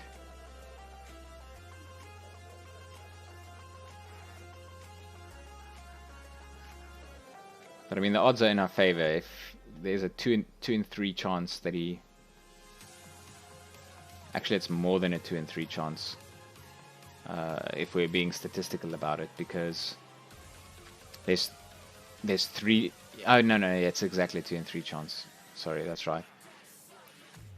He has 3 different trades, and he has to randomly pick 2 of the trades that he can get in that tier. And so there's 3 different combinations of 2 that he can get. Basically, there's 1 that he won't have. So there's a 1 in 3 chance that the one that he doesn't get is the one that we want. So that means there's a 2 in 3 chance that he gets it. So we should only need to get 2 villagers to get that. I mean, of course, it's random, so you could have 5 in a row that doesn't get the trade, but the odds of that happening is even lower, so we should be good. I have a good feeling. I think this is going to be the one.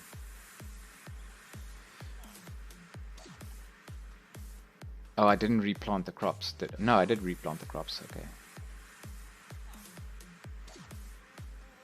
I'm just thinking the farm is one of the things that does actually grow while we're not there, so it makes sense to replant it before you go on an expedition because of the spawn chunks.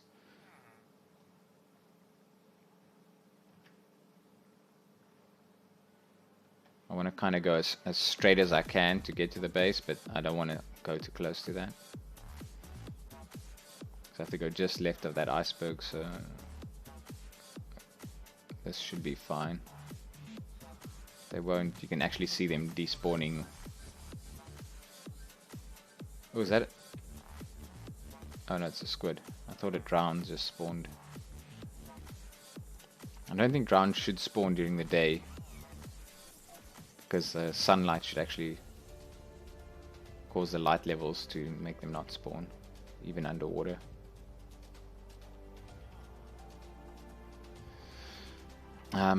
That's also something that I have to do pretty soon, is get a drowned farm. But I think that's also something that I'll build up in the sky. So I don't think you can't do it in ocean. You need to do it in river, if I remember correctly, because they don't spawn above a certain Y level in ocean, but they do in river. Oh, I didn't even take the bed. That's fine. I know that I can get there and back in a day. Where did he go?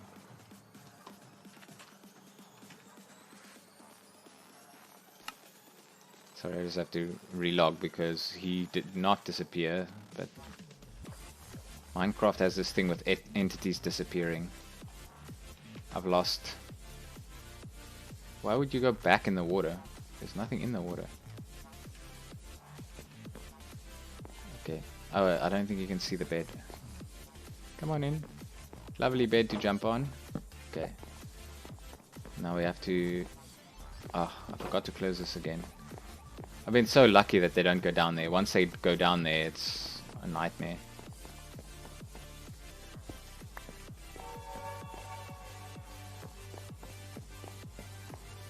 He wants to... No, don't go up there. That's a bad spot. I guess I can put the boat up there and just...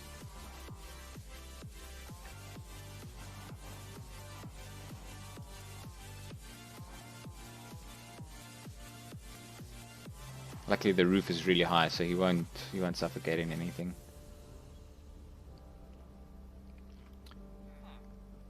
But we are going to have to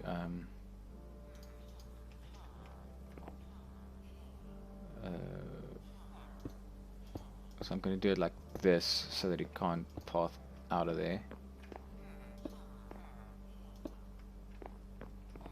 So that should make it so that he can't. Yep.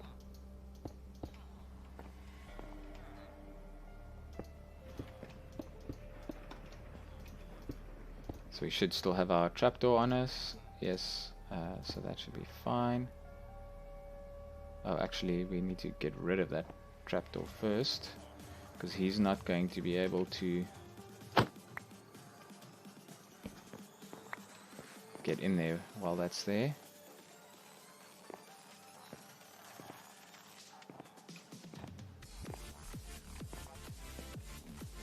There we go. Perfect. This is going smoother every time. But now he's probably going to take it another job, and then it's going to be nighttime and he won't be able to reassign. So let's get rid of the hitboxes.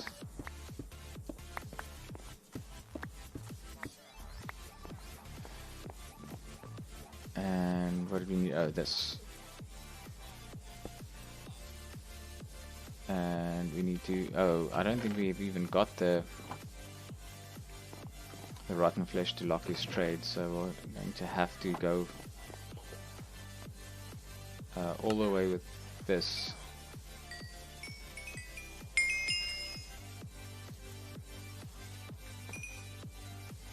Okay, now that we have 30 levels, he is locked in, so we don't have to worry about it.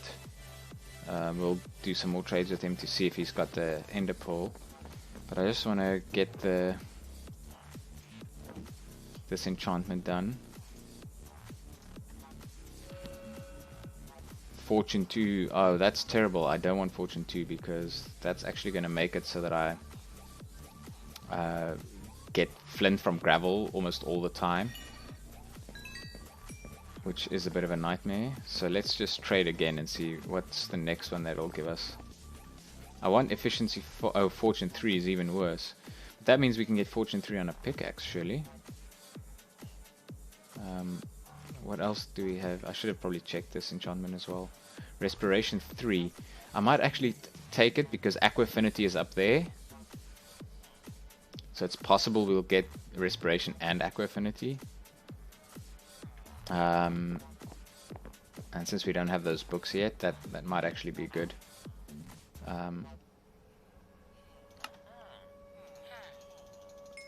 So this is quite expensive. Oh yeah, no, we definitely don't want the redstone trade, we want the lapis one.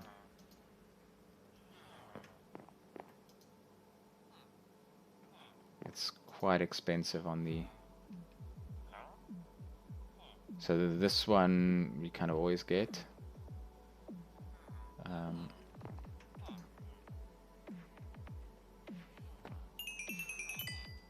28.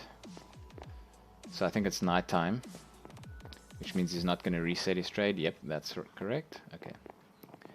So we'll sleep, we'll trade a bit more with him. It'll give us some more XP, and if we can get to like 30, then we should be ready. I don't want to apply this mending until I enchant this. But also I want to apply it after I do an enchant so that I'm at the lowest levels possible, so I don't lose as many levels when I do the enchant. Is he going to be one of those guys that never resets his traders again? Because I had this happen before. It's like the other villager, because I had the same thing before. I had one cleric who didn't get the trade, then I got another cleric, and the second cleric had the trade, but he never reset his trades. Because it should be the time... Well, I guess he hasn't looked at it yet. Or the other ones haven't. Should be the same time of day. When they like look at the station, that should be when they reset. And you can hear it usually.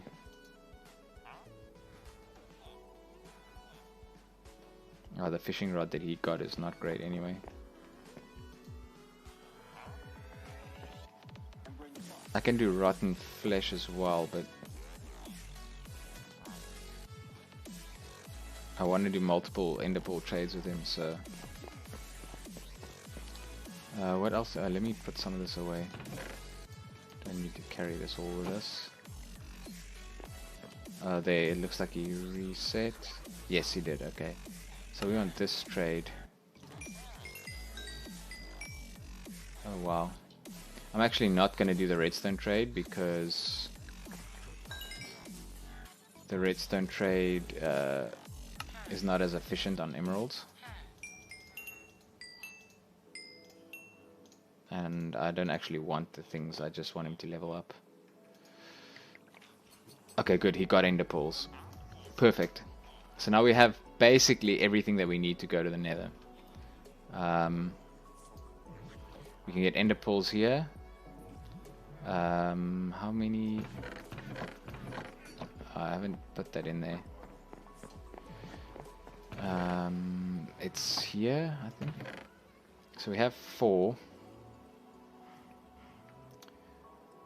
So we'll have to make some potions. I think slow falling, we've got plenty of phantom membrane.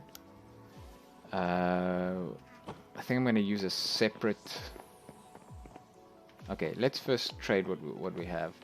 So now that we basically have... This guy, we haven't unlocked everything, but he's going to take a lot of coal, and I'm not going to... Or iron. And I'm not going to, like, use up all my coal on that. I'll do it later when I have too much and I want to get rid of some. We didn't get the nice... trade. So what I actually wanted is I wanted the ender pearl trade and the glass bottle trade, because then between the librarian, this guy, which will give me glass emeralds for glass, and then this guy will take glass bottles for emeralds, I can trade between them and just have an infinite source of emeralds. So that's would have been nice, but he didn't get that trade. He got the scoot one, which I guess I could bring another one and try it, but I'm not going to do that again. I've done enough of that. This guy also didn't get the melon trade. I mean the pumpkin trade, which would have been nice, but he did get the melon trade. The pumpkin trade is the nicer one because the pumpkins, when you auto harvest them, you get pumpkins, whereas with the melons you get the slices and you have to craft it back into the melons, and it's lossy. So you end up with fewer melons than you actually harvested in most cases. I don't have Silk Touch on my axe, so what I might do is put Silk Touch on the axe, and then I can harvest the melons that way. But I'm not sure. I want to just actually do a test to see if I take a melon and break it with a piston, if it's going to give me the melon or the slices, because if it gives me the melon, then that's great. If I have to harvest the melons one by one, it's not so useful, because then I can't automate it. So let's put some of this lapis away. I actually want to... So I'm basically using the lapis over there at the enchanting station, but I just want to put some in here to be placeholders for this. And I'll leave this 7 over here as well. How much do I have here? Oh, I have a fair amount. Should be fine. So what did he... Oh, he had paper. We haven't been harvesting paper. So let's see, it's daytime, so let's harvest some paper as well. And then we can check on the... I want to harvest everything that I can to get all the emeralds that I can. Until I have about 20 or so. Once I have 20 or so, I should be able to go look for the stronghold. Now, this took a little bit longer than I planned, and it's already 11:30, which means I only have about an hour left to stream. So I'm probably not going to go look for the stronghold now, or in this stream. But what I will do is prep for going to the end and fighting the Ender Dragon. So I'll get all the Eyes of Ender that I need, I'll make the potions that I need, and all that. And so that in the next stream, or in whichever stream we want to go to the end, we'll have everything ready. If I get all that ready and there's still time, then I'll try to upgrade, like fully upgrade my armor and all that stuff. So let me find, now that this isn't done, let me just see if I can... I think I need like a bit more of this. This is probably more than I need, but I want to fix the edge of this. So these are all half slabs, so I can't put torches on them, but also nothing can spawn on it. So what I'm going to do is double it up. So it looks like I'm adding a block, but I actually have to do it with half slabs so that it's spawn proof. But I've been meaning to do this anyway because it also stops mobs from walking over here. Because I had an Enderman. Well, I guess Enderman will teleport anyway. But I had an Enderman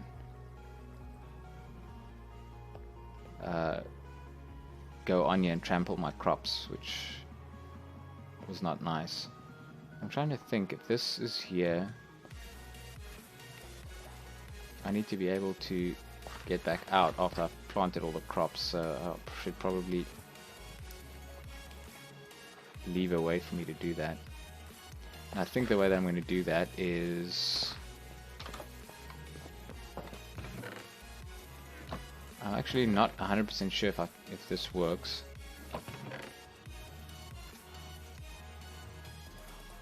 I'm just going to put that there so that I have a spot for it. These are half slabs. But I actually want to see what happens if I do this.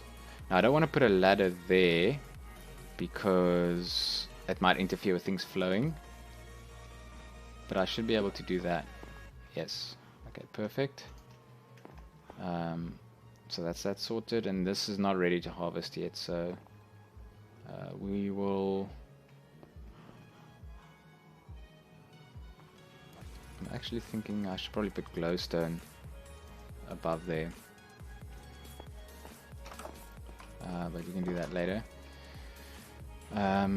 So what did we... Oh, we don't have enough of that to trade. We have some sugarcane, but not a lot. What else do we have here? Wheat.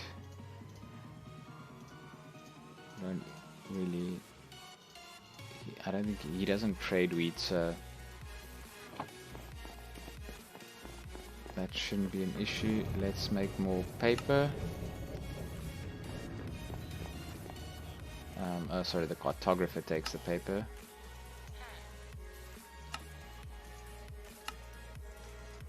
Unfortunately, none of the trades that he unlocks later is going to help us trade more because it's maps and stuff. I'm definitely not going to trade the other way. I'm trying to build up emeralds, so...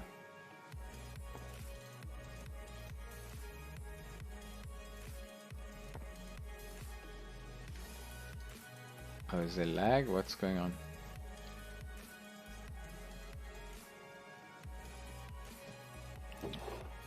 Oh, there it goes now. Sorry, let me just pause this thing that's going in the background.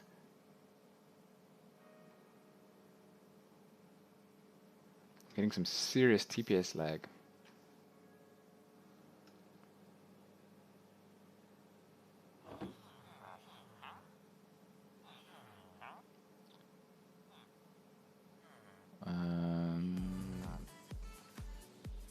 Five tropical fish.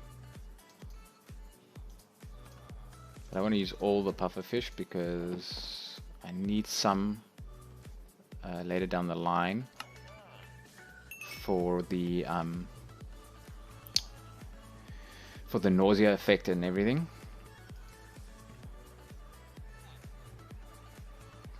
But I'll do that much. Oh yeah, jungle boat. So it seems silly because like it's a jungle boat, but if you think about it, a jungle boat is five planks, which is just over a log. So if you think about it, if a jungle tree has like 30 logs and you chop it down, that's like 25 emeralds per tree, which if you think about it that way, It seems a little bit ridiculous. Oh, he's not refreshing that trade.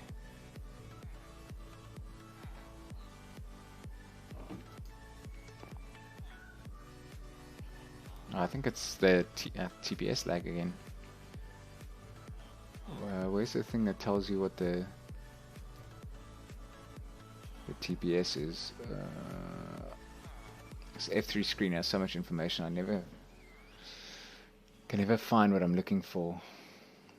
The server's running at 6 milliseconds per tick, so that's fine. He's just not refreshing. Oh, maybe it's late enough. Yep, that makes sense. I love it when there's a reason for something. Okay. So normally I play with a data pack that shows you your coordinates and the time of day over in the HUD here, right at the bottom here. And I mean, the way I see it is that's information you have access to anyway with the F3 screen. But I just find having it there is a better experience for people watching, just being able to see it all the time, rather than me having the F3 screen open.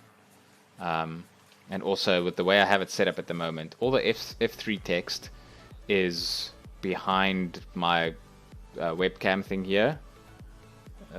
Sorry, it's reversed for me, and behind the chat, so like you can't see it anyway, so putting it at the bottom is more useful.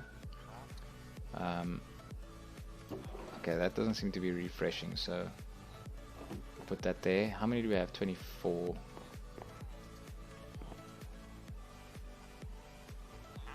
So the compass, that's 4 iron for an emerald. We'll probably need this Woodland Explorer map at some point. Yeah, this guy, I mean, paper is really the only worthwhile thing to trade with him. So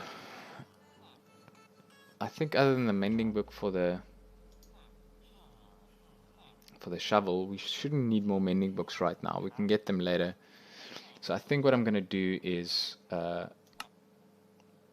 trade for all the ender pearls I can to try and get to level 30. Okay, so he's fully unlocked now. These two trades are always the same. So there wasn't any gamble there. This was the last gamble, and we did okay, but we didn't do great. So this 4 iron trade for emerald, which seems silly, I wouldn't really do it, is even better than the compass for emerald. So I guess if that's your options, then that makes sense. So let's grab the sticks that we have. I want to get, I guess, just to try and make things be a little bit easier to find. I thought I had sticks here, but I guess I don't. I want to put some of these things there and label them. So I put all the sticks in my inventory, I think. So let's make 3 of these. And we actually have a whole bunch of chests here that already has things in them. So I'm going to label them first, just so that we don't keep opening them to see what's in them. And this one is gunpowder. But essentially what we're trying to do is get these things all labeled as well. So this one I'm going to make ender pearls. Oh,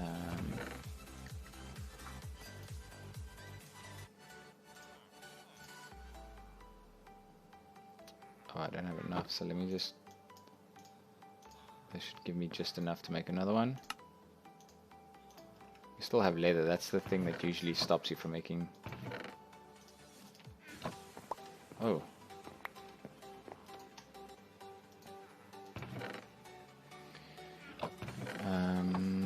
And then I think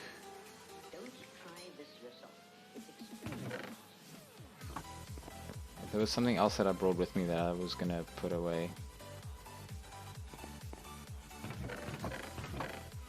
So this is the nether drops, and this is the nether blocks. But they'll probably eventually go in their own. I think we should make these 3 chests, these drops. So let me do that for the... I'll put the blaze rods and the gas tiers in the top 2, and I'll put the magma cream in the bottom one, because we'll probably use magma creams less often. Actually, we probably won't use gas tiers too much either, but potions of regen is useful, and we have to build the end crystals to respawn the ender dragon. Actually, what we might do is, right when we go to fight the ender dragon, we'll take all the supplies we need and we'll just do it twice, like, you know, while we're there and we have everything. So those 3 are now filled, which will free up some of this. I think this will end up probably being nether quartz, because, you know, we've kind of got the ores going here, so nether quartz would kind of fit. And then here we'll actually move this nether wart somewhere else. I think we're going to put all the crops over here once we have all of them. So we'll probably put the nether wart there as well. What I might do is put obsidian here, even though we don't usually mine a lot of it because it takes so long. I'm just worried that the next time I'm looking for obsidian I don't find it because it doesn't have its own spot. The crafted stuff we're not putting in their own chests because it'll escalate really quickly. So I'm just putting kind of all the crafted type stuff and some of the treasure type stuff, so like Heart of the Sea and name tags. Like, technically you can't craft this, but just putting that all there. We need to move this though. This used to be my original house. I just used to have a little like 7x4 here, so I didn't move these 2 chests because they had so much stuff in them. But we'll do that. We'll put all the crops and stuff in here, and then we'll make some crafting chests for all the odd things. We still have like another 2 rows that we can put above here as well, so I probably won't put all 4 rows up here because this is 2 blocks lower. So if I put 4 rows up here, there's going to be 6 over here, and I guess you can technically reach it, but I don't want to try and angle in under the item frames that high up. So if this space runs out, I'll start putting the crops here, and I'll put a 3rd row here, and if that runs out, then I'll put a 3rd row at the top that goes all the way around, and that'll definitely be enough, at least until we finish all the advancements. If we play on in the world, which I probably will, we might expand and do lower layers and use this wall as well and put more stuff in that room, but for now this will be fine. So until we AFK fish, we're not gonna get, well, maybe we can get, was that exactly a multiple of 14? That is interesting. I didn't actually intend to get rid of all of it. Maybe we can. We will fish again. Okay, so this has refreshed. He just doesn't trade a lot of them, and that puts us at level 30. So now, I think what I said I wanted to do was do the helmet on the off chance that we get respiration and aqua affinity, which we didn't. We got respiration and fire protection. Now I'd actually prefer protection 4, but this will be our only piece with fire protection, and I think I might be okay with that.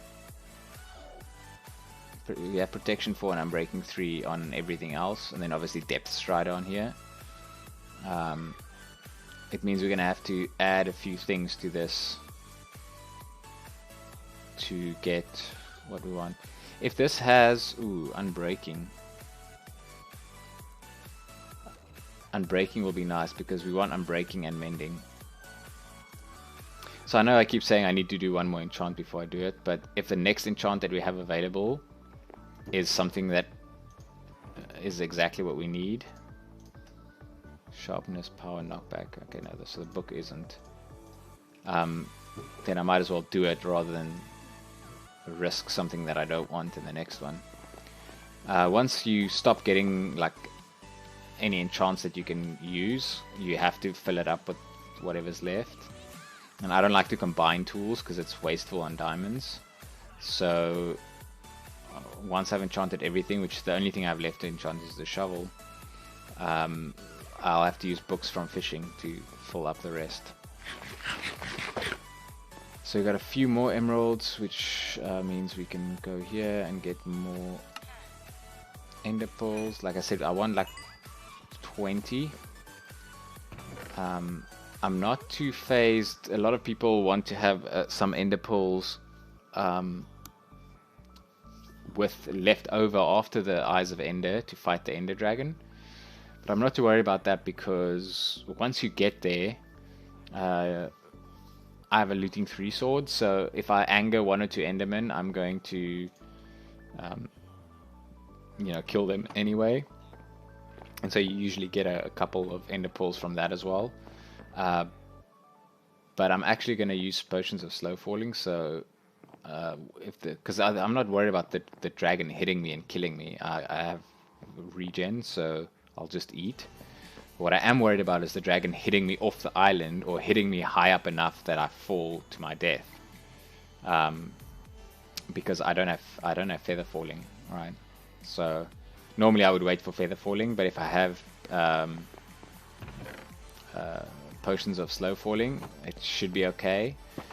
Now that's still a bit of a risk because the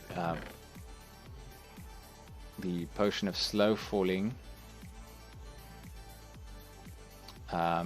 will run out eventually, and if you get hit just in between the two, you know, that can cause a problem. So that might be dangerous, but I think I'm going to keep my distance and fight the dragon mostly with the bow. So that should mitigate the risk.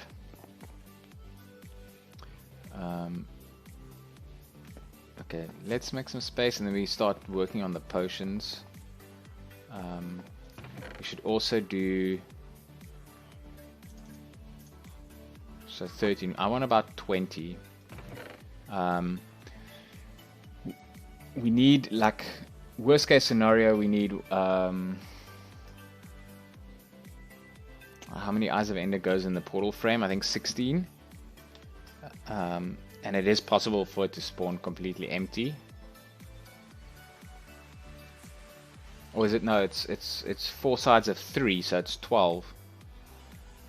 So if you have 16, let's say you lose 4 on the way there. From trying to find the stronghold, you should still have 12 in case it's empty. And it sounds crazy to say, like, oh, you lose 4 along the way. I've had 3 break in a row. So if that happens again, you're very likely to lose 4. So I've got some cobblestone on me. I'm going to put this leather away. And put some stuff in here that I'm not using right now. The bed, the ladders. I don't actually need the lava bucket, but I keep it until I'm somewhere where I can do something with it. The dirt goes over here. And I don't know if using this brewing stand messes with his refresh, but I'm worried that it does, so I'm gonna just make another one. Because like I said, that has happened to me before. I'm actually going to put the brewing stand over here, out of the way, and then let's actually take 12 of these So this means we need one for the to brew some potions, and then for the 6 we need 1, 2, 3, 4, 5, 6 for that, and then that should give us the 12, and then this should give us the 12.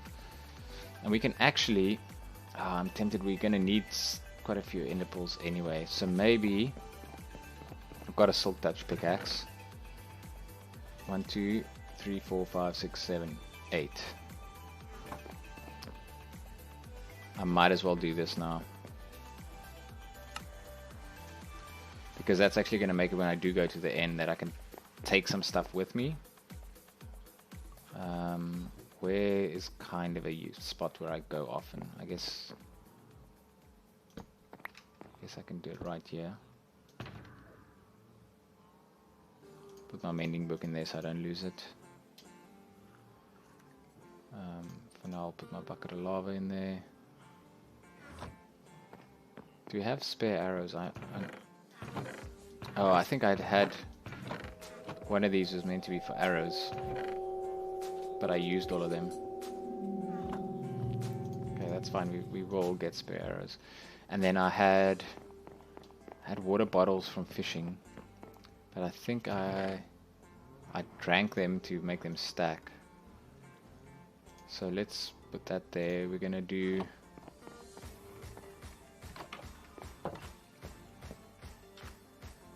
1, 2, 3, 4, 5, 6. This will let us do 2 batches.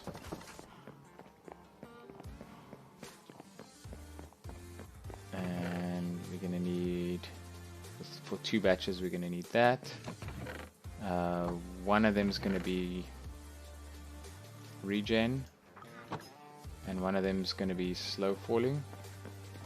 And I think we can extend both of them.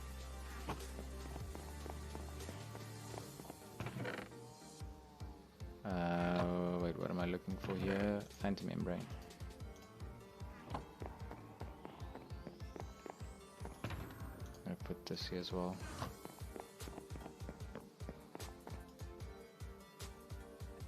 One, two, three.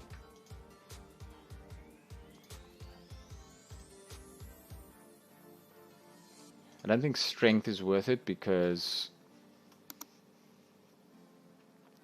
it really only speeds up.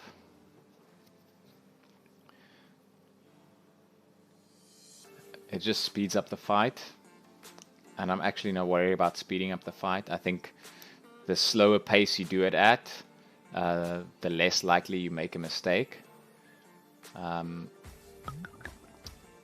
So let's do slow falling. And I also don't know if slow falling has a stronger version, but I'm going to extend it rather because I care about the time. The longer the potion lasts, the less time that you could be in between where you don't get it. So 130 is a bit short. The fight will definitely last longer than that. But I think if you extend it, it goes to 3 minutes. And 3 minutes probably also isn't enough for the whole fight. But if we have 3 will definitely last for one fight. If we want to do it twice, oh, it's 4 minutes. Okay, yeah, we might use 2 in a fight, so we'll have to brew another batch anyway. Great, that gives us that advancement. Next, I'll do. Let's do a regen. Now the regen also, like regen 1 doesn't regen a lot, but I'd rather have the potion last long so that I mean, if I'm eating, my health will go up, but it's for those times in between when the dragon hits you and there's enderman or something coming after you, and you don't really want to switch to eating. You want to rather deal with the enderman and not worry about the lost health from the dragon. So for that reason alone, I probably won't need the regen. I did it last time without regen and there wasn't any issues. I think the worst thing that happened is the dragon knocked me away, and I took some damage, but not a lot. So in that case, you can just eat. It works fine.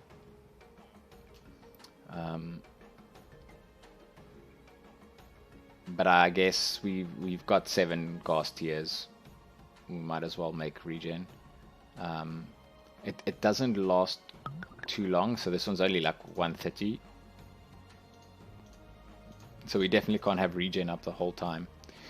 But if it starts to look like there's too many Endermen or something, then maybe we can pop a regen and then just carry on from there. What we do want is probably, I was thinking of having more regen than that, but I'm thinking about it. I'm trying to, what is it? Is it possible that I could have unlocked the recipe for end crystal yet? We need nether stars. Right, okay. That means we won't fight the dragon twice. I'll fight the dragon once. Then I'll have to collect wither skulls and then fight the wither under the fountain and then make the end crystals. So that's fine. That's not an issue. So we don't have to prepare enough potions and everything for 2 fights, which makes it even easier, because then this will definitely be enough. We'll put the slow falling there. We can always grab this stuff out of the ender chest right before we go through the end portal. Strength might help for dealing with endermen and stuff, but strength 2 helps a lot, but strength 2 you can't extend, so it's going to be so short that if you have to stop to drink the potion, you're probably better off just fighting the enderman. So that's definitely going to be a issue. So I think I'll rather just ignore the strength and just focus on the other things. So we need 5 more ender pearls, which is how many emeralds? I think it's 4 per now. So we need 20 more emeralds.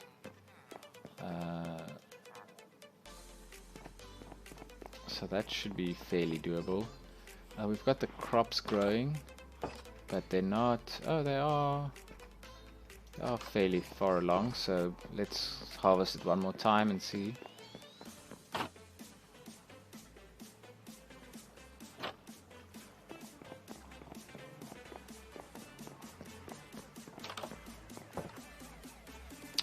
Okay, it looks like it works now. It does. The flushing system doesn't leave any outside.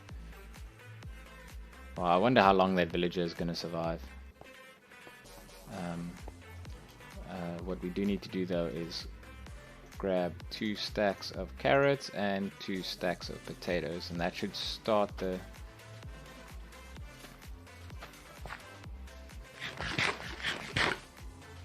I'm actually going to keep planting because there shouldn't be anybody spawning here because it's all lit up. Or this island at least is. Ooh, that's... I don't want that.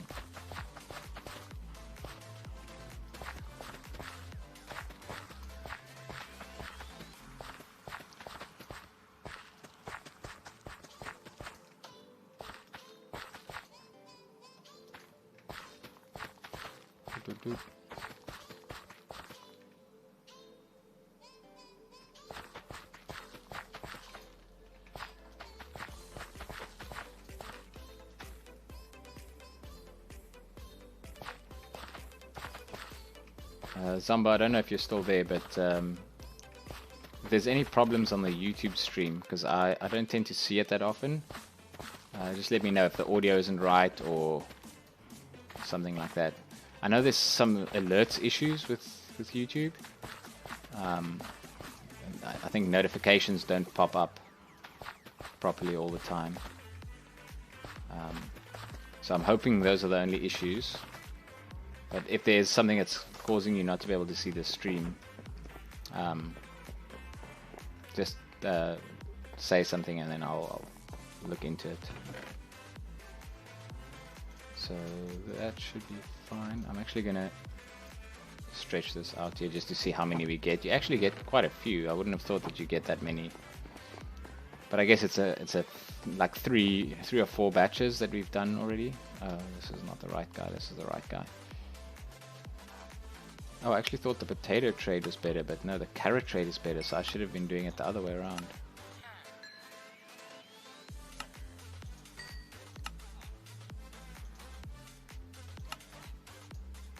Okay, so I should be planting more carrots, less potatoes. So that's another 16, we need 20, so we should be getting close now. That'll give us 4. And that should cater for them.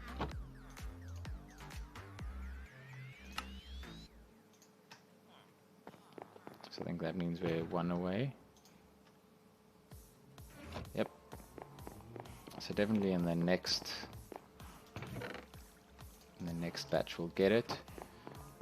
What we might actually do is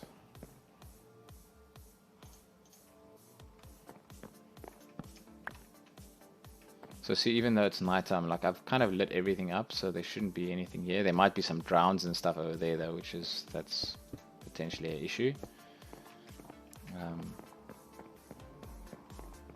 But we should be safe. That's why I've let the villagers stand outside, kind of thinking that something will come and get him. But the truth is, they probably won't. Oh, there's another poisonous potato there. I'm trying to see if there's anything else that I can put aside. This tropical fish can go to the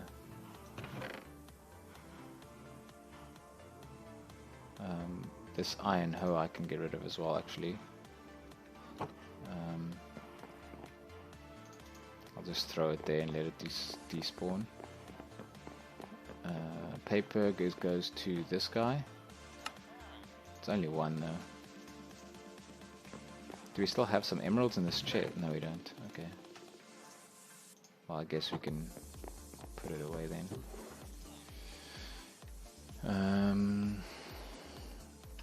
Trapdoors, we have all the ones we need, so I can put that away as well.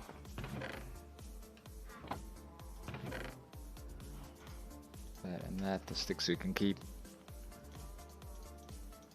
So I haven't been eating the golden apples because I don't need to, because it's not ultra hardcore, but I'm going to keep them for trading with these guys. Actually, now that I have all these guys, it would be a good time to cure them.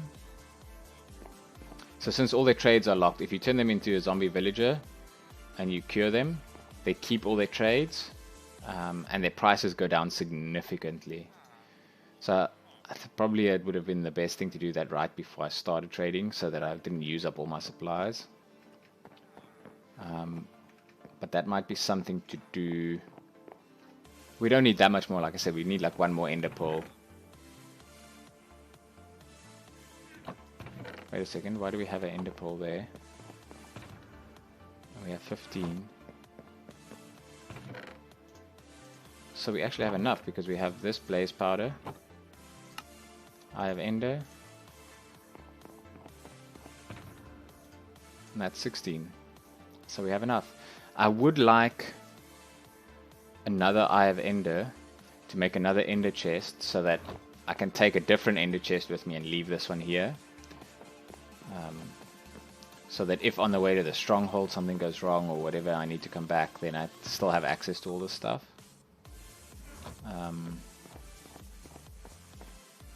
But I'm sure I'll trade some more and get it before it's time. This is actually getting better, this trade. But you see, when this gets better, you get like 21 instead of 22, which is slightly better. When that gets better, you get 3 instead of 4. That's a much better ratio. these things also, anything that has a low base, when it gets cheaper, becomes a lot more cheaper. So like sometimes you end up getting this like mending book when you cure the zombie villager once or twice. It ends up being like 1 emerald for mending book, which is ridiculous. Like almost everything becomes 1 emerald eventually. So the shovel was unbreaking 3, which is what we want. So let's grab.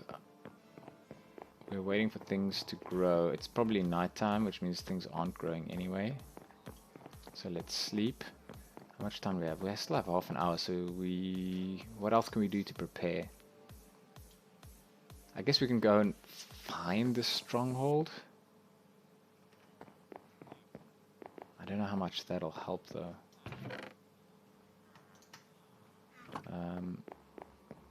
Because we probably won't get all the way there in half an hour with my luck, and then we'll have to come back and I'll have to start over. So let's put the paper there.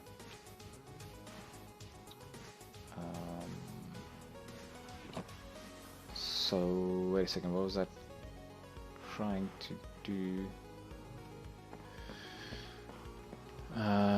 What else do we need? Eyes of Ender, we've got the potions, we've got the slow falling.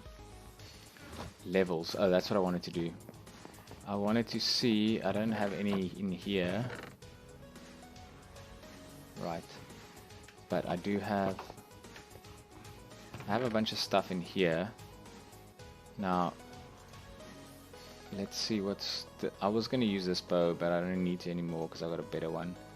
I've got all the fishing rods that I'm going to need, so I'm actually just going to get rid of all that. I was thinking of putting Silk Touch on the axe to get like the melons, but if you can get the melons with a piston, I don't want to waste the Silk Touch on that. What I might rather do is put Fortune on the axe, because that means when you break leaves for saplings, you'll get more saplings. But if I remember correctly, and I'll have to test this, I haven't tested this in a while. When I tested before, breaking leaves with axe counts as the wrong tool, so it takes double durability damage. Whereas if you break leaves with like a pickaxe or something, it doesn't. Now, if I understand it correctly, what's supposed to happen is if you're breaking something that you can break with your hand, i.e. something that doesn't need a tool, and you break it with a tool, it should... ooh, that's a good bow. I want to keep that one. Actually... Powerful Mending Flame. That'll be power 5 and flame. Oh, that's a... Power 3, that doesn't matter. Fishing rod, I could make another fishing rod. I don't know if I want to spend the levels on it though. So this is Mending, Unbreaking 3, Luck of the Sea 2.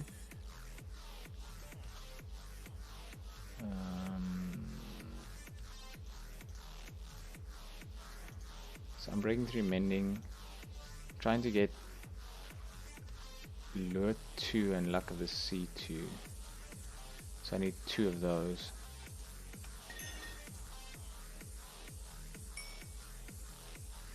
So that's Lure 2. That these ones you can't take the curses off, so leaves that on there.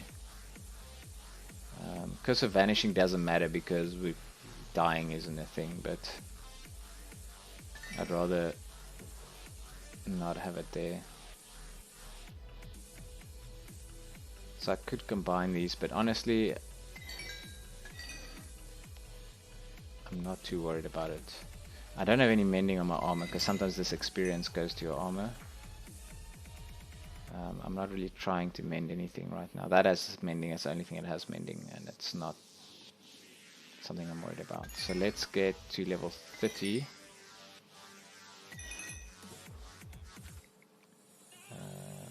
That one. So get to level 30, and then we put... What was it? Oh, this was it, the shovel? We said we wanted Unbreaking 3.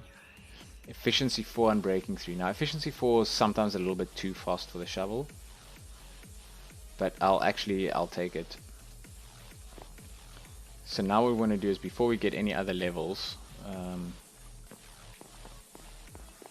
I want to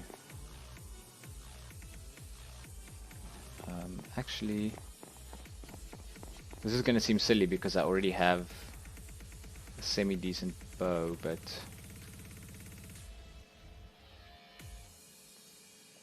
oh no, there's only one that doesn't have it, so I guess it doesn't matter. I actually like to repair up a regular bow because you can use them to craft dispensers without using the string and so on. So these ones are still potential merger. These ones I can still disenchant. So what did I want to... I think I had a book that I wanted to apply to something. Okay, I guess I'll do the mending book now. That's probably going to be the best thing. The shovel has efficiency and breaking. If I put mending on it. Does anybody have a suggestion on the name for the shovel? There should be a... Let's just check if does the viewer thing work? Oh, there's the viewer thing. Let's see. I think my view count might be out. I'm happy to take suggestions, otherwise I'm going to be unoriginal and just go for...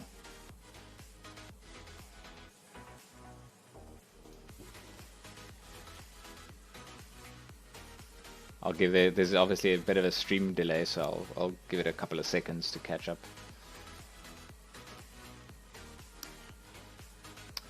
It's literally only 2 levels to add mending.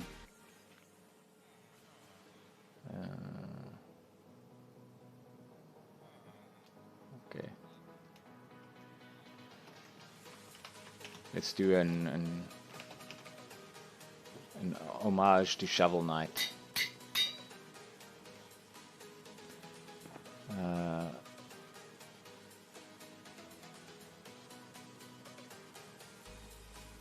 You still need mending on that one too, but we still have time for that because that's just regular fortune. We don't use it that often, so we'll wait on that.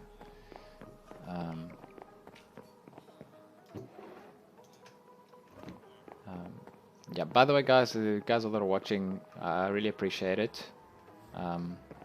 I know if you guys are lurking, that's fine.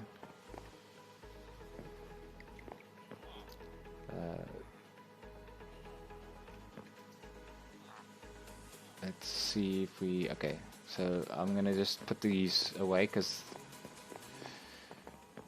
they're basically XP for later levels. I might organize them in such a way like this is a potential merger.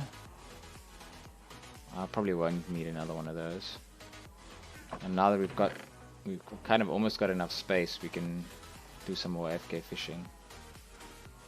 These books aren't really... So, quick charge is for the crossbow, so that is actually useful. And piercing 4 we need, because we need piercing 4 to hit 5 different mobs with a crossbow. So this one I have to keep. This one's actually important to keep. Protection and power we don't. Protection 3 is not... We had something with protection 3. Oh, this one. You can actually apply protection 3 on that. That's actually going to be useful. Quick charge we're going to keep. I don't know if there's a higher quick charge than that. And the silk touch is useful, so we're going to keep that. So these we're going to keep because they're useful. This one we're going to actually use. We're at 24 levels, so I actually thought joining those things will give me cost more levels. So now we're at protection 4. Yeah. So this one just needs mending. You could potentially put Frostwalker on there. I think Frostwalker 2 does both, doesn't let magma blocks hurt you, and it turns water into ice. Which, considering we keep going to that village and stuff, might be useful. But the thing that I don't like about it is... Uh-oh. Are you going to come back in here? No, we don't want you to come back in here. This is a problem. This is a problem. He is going to start causing problems now. That's what I thought. I don't want you to be here.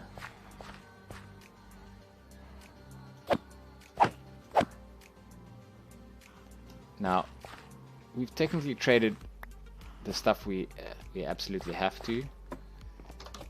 So this could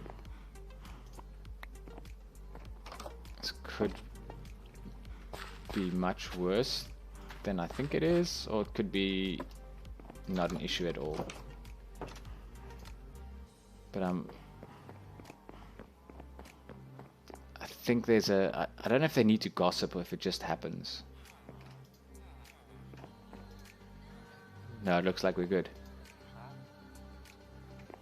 If he doesn't gossip with them, then it doesn't spread, so that's fine. I could have actually put him in a cage somewhere and used him to breed more villagers later. But like I said, I think when I do breed more villagers, what I'll do is I'll put like another 6 on top of this or something, and I'll make them all librarians and get the 6, like get some books that I need. So, you know, I might put like, I don't know what I need. Unbreaking 3 would be useful.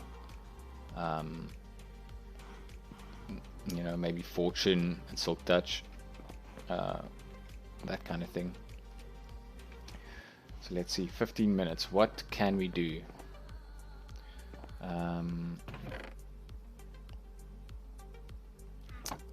We're actually in a spot where fishing would help us a bit, because the things that the only thing that's going to make us more safe right now is actually, let me check. Nothing. No. So we're missing Unbreaking here. We want Aqua Affinity as well, but that's not going to matter in that fight. Depth Strider will help, because if we have if we put down water to get rid of Enderman, we'll be able to move more freely. But there isn't really anything much more that we need for the fight with the End Dragon itself. What I'm actually going to do is I actually want to keep a water bucket on me, so I'm just going to... Whoa!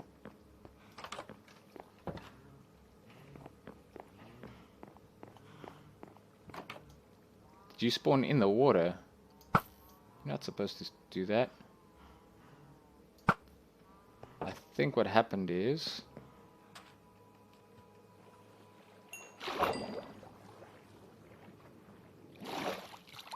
It's dark somewhere here. It wasn't before, but when I built this farm, I made it dark again. So I'm just going to light that up again. I think he spawned here and then he just walked into the water. So you'll see things spawn over there because that isn't lit up, but they shouldn't spawn on this island. At least the drowned can obviously spawn in the water as well. So I try to make it that it's safe to come out at night. But in general I don't, just to reduce risk. But I was stuck on this island early on. You can watch episode 1 or part 1 of this world. When I got onto this island, I didn't have sheep. Well, there was 2 sheep. I killed them and I only got 2 wool. So I couldn't sleep and I got phantoms. And I was basically stuck in my little hut for like way too long. And it took me forever to get stuff sorted out.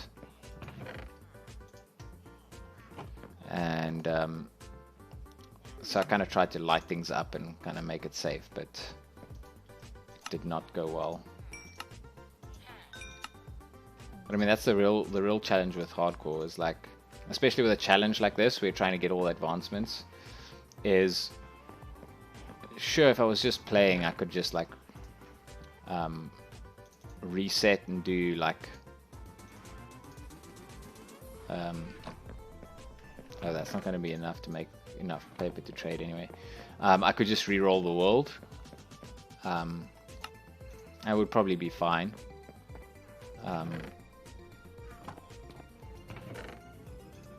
But I kind of didn't want to do that. I wanted to like, even if I have a bad spawn, even if I'm in a tough spot, like try and figure out how to work around it.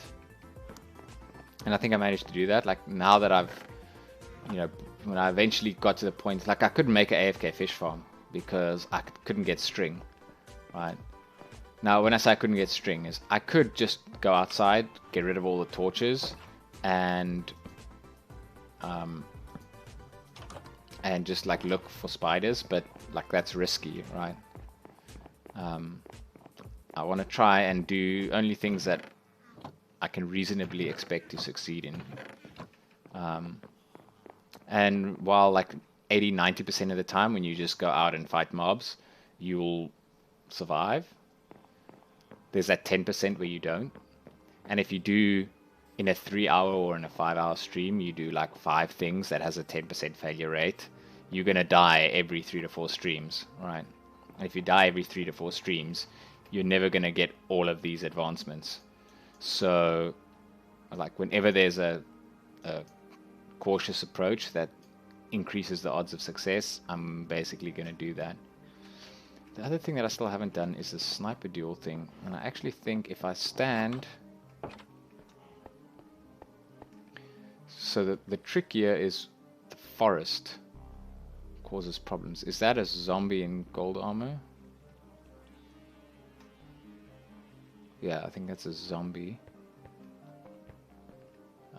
The trees make so that to hit a skeleton from 50 blocks away, you can't shoot them straight, like head on. You have to arch it, and if there's trees around, you actually can't hit them. So you'll see what I mean now. If I try and hit that one, oh, that's actually a bit too high. Oh, actually still. Maybe it's not as far away as I think. So if you were standing under a tree, there we go. That's another purple one done. I also think I can put torch here. Let's see what else we can do. We could... See, now there's only 10 minutes left, and that's not enough. I was thinking maybe we could go to the nether and try and get some nether stars, because we're going to need, right after we fight the dragon, we're going to need some. But yeah, we're gonna get in there, and then it's going to be the time to end the stream. So let's do... I don't have a lot of chests, but let's just kind of start to plan out. I want to put my crops here, and I'm not sure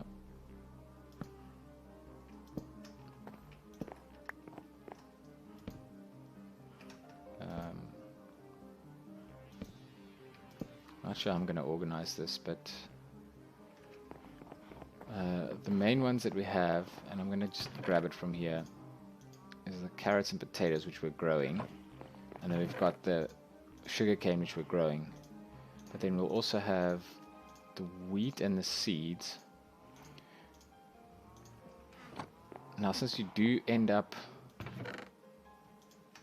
I'm going to put carrots and potatoes there. I'm going to put seeds and wheat, because you tend to get... Like, you get obviously grow them together, but you use seeds for other things. So I'll put that there for when I need to, I don't know, breed chickens or something. And then for the sugarcane, I tend to put, there's kind of three things in the sugarcane category. There's sugarcane, kelp, and bamboo, which are all kind of, they're kind of fuel. Well, I wouldn't say fuel sources because sugarcane isn't, but they kind of grow in a similar way. So I want to put them together.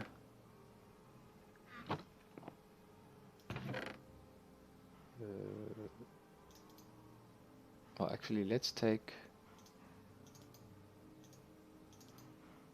this, and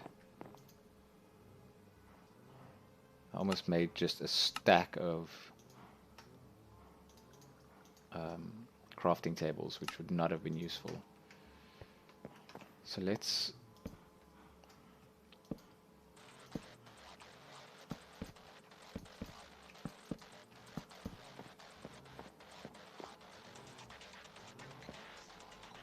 okay, so I actually want to do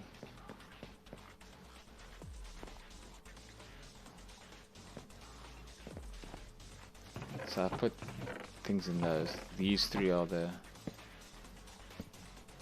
so we don't actually have bamboo, so I'll end up putting bamboo up there. Right now we're using sugarcane the most, so I'll put that there, and I guess we have kelp, we just don't have a lot of it. I'll put that at the bottom.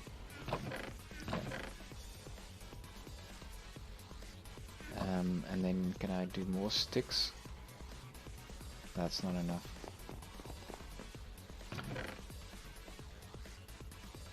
I'm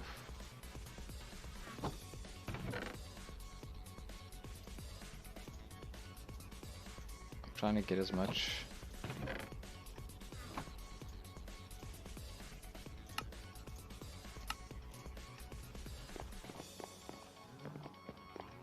of the stuff organized as possible.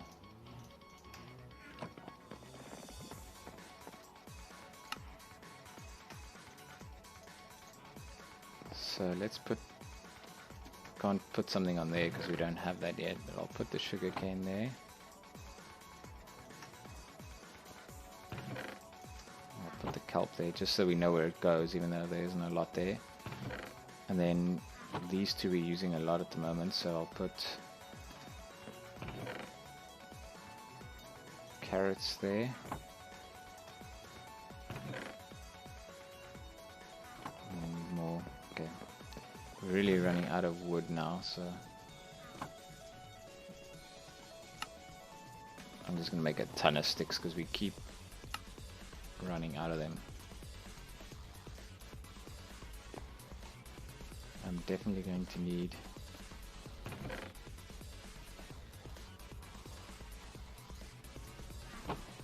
wheat.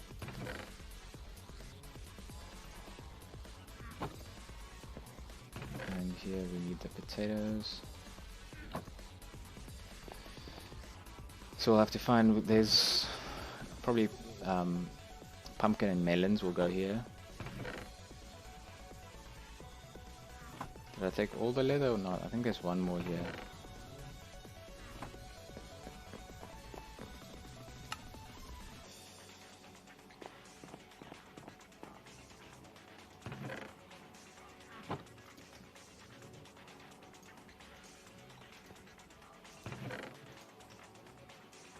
Now pumpkins and melons are the ones that have seeds.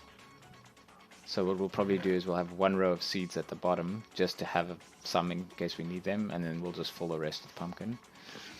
But then melons also have slices. So what we'll do is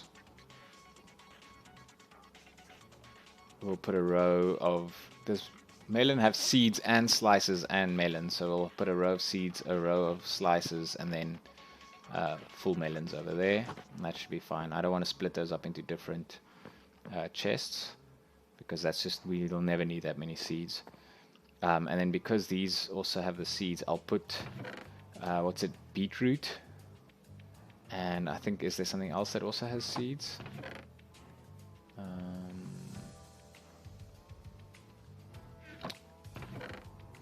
I feel like there's something else that has seeds, but I'm not thinking of it now. But I'll put that next to it as well. Probably I'll put it at the bottom because I don't really use beetroot for much. The only really useful thing is trading it, and we specifically set up our farmer to not have a beetroot trade. So unless we add another farmer, it's, you know, we're not going to need much of it. We can use it if we need red dye, I guess, but even easier than using beetroot for red dye is just getting a rose bush and bone mealing it.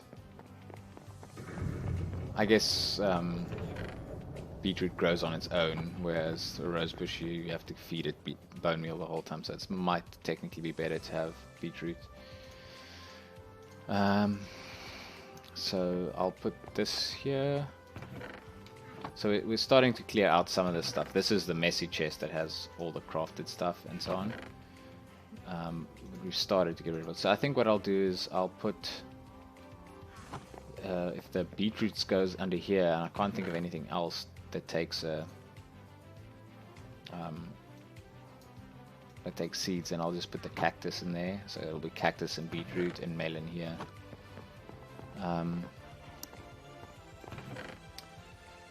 Yeah, so some of these things will have to be like, I think what we can do is we have a gravel chest, and again, you won't ever have a lot of flint, so what I might just do is put the gravel there, because it makes sense to look for flint in the gravel chest, because if you don't have flint, you end up going to get gravel to break it down with a shovel, and that's when you'll see, oh, there's flint here. So that's kind of the logic behind that. The wool and stuff might be trickier because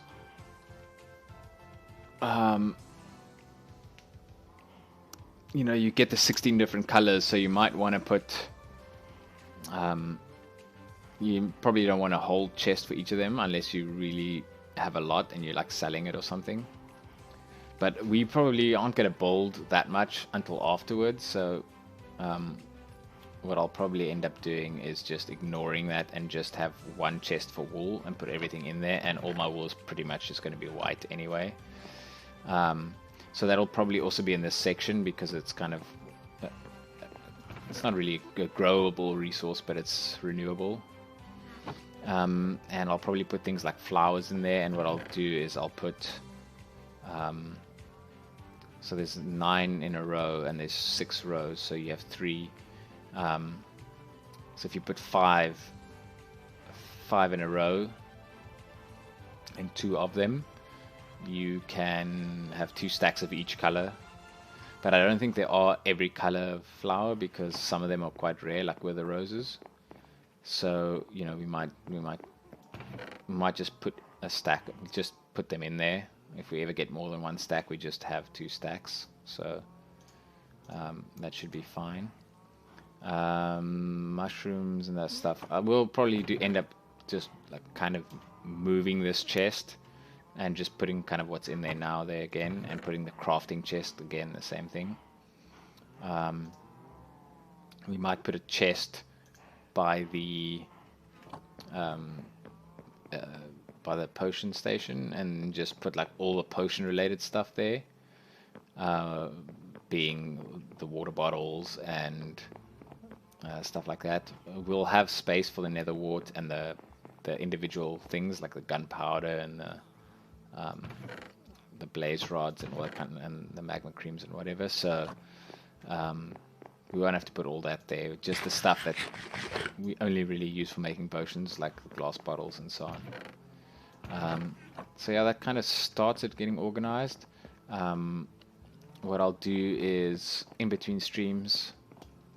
Although I might not tomorrow, because tomorrow's Sunday for me, so I might not do that in between streams. But we can always fish in between streams and get some books to fill up the rest of our enchantments. But as it stands here with what I have here, I'm missing some mending and I'm breaking on some stuff.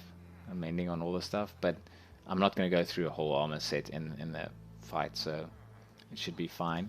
So what we'll probably do is maybe tomorrow's stream we'll go look for the stronghold. We should have everything we need for that now. And depending on if we find it early enough, we'll fight the Ender Dragon. If we don't, we'll just clear out the stronghold, you know, light it up, find the path, because sometimes I hit the stronghold far away from the end portal, and then it takes me quite a while to get it, because I like to make the stronghold safe for the next time I come back. And I also sometimes like to put a portal up there, if I already have a nether portal and a system connecting them. So I don't rush to get it done usually. So by the time I get there, I've already got more than one nether portal connecting places. So my nether portal's down here, which isn't exactly at spawn. It's not at 0, because spawn is over there by that tree roughly.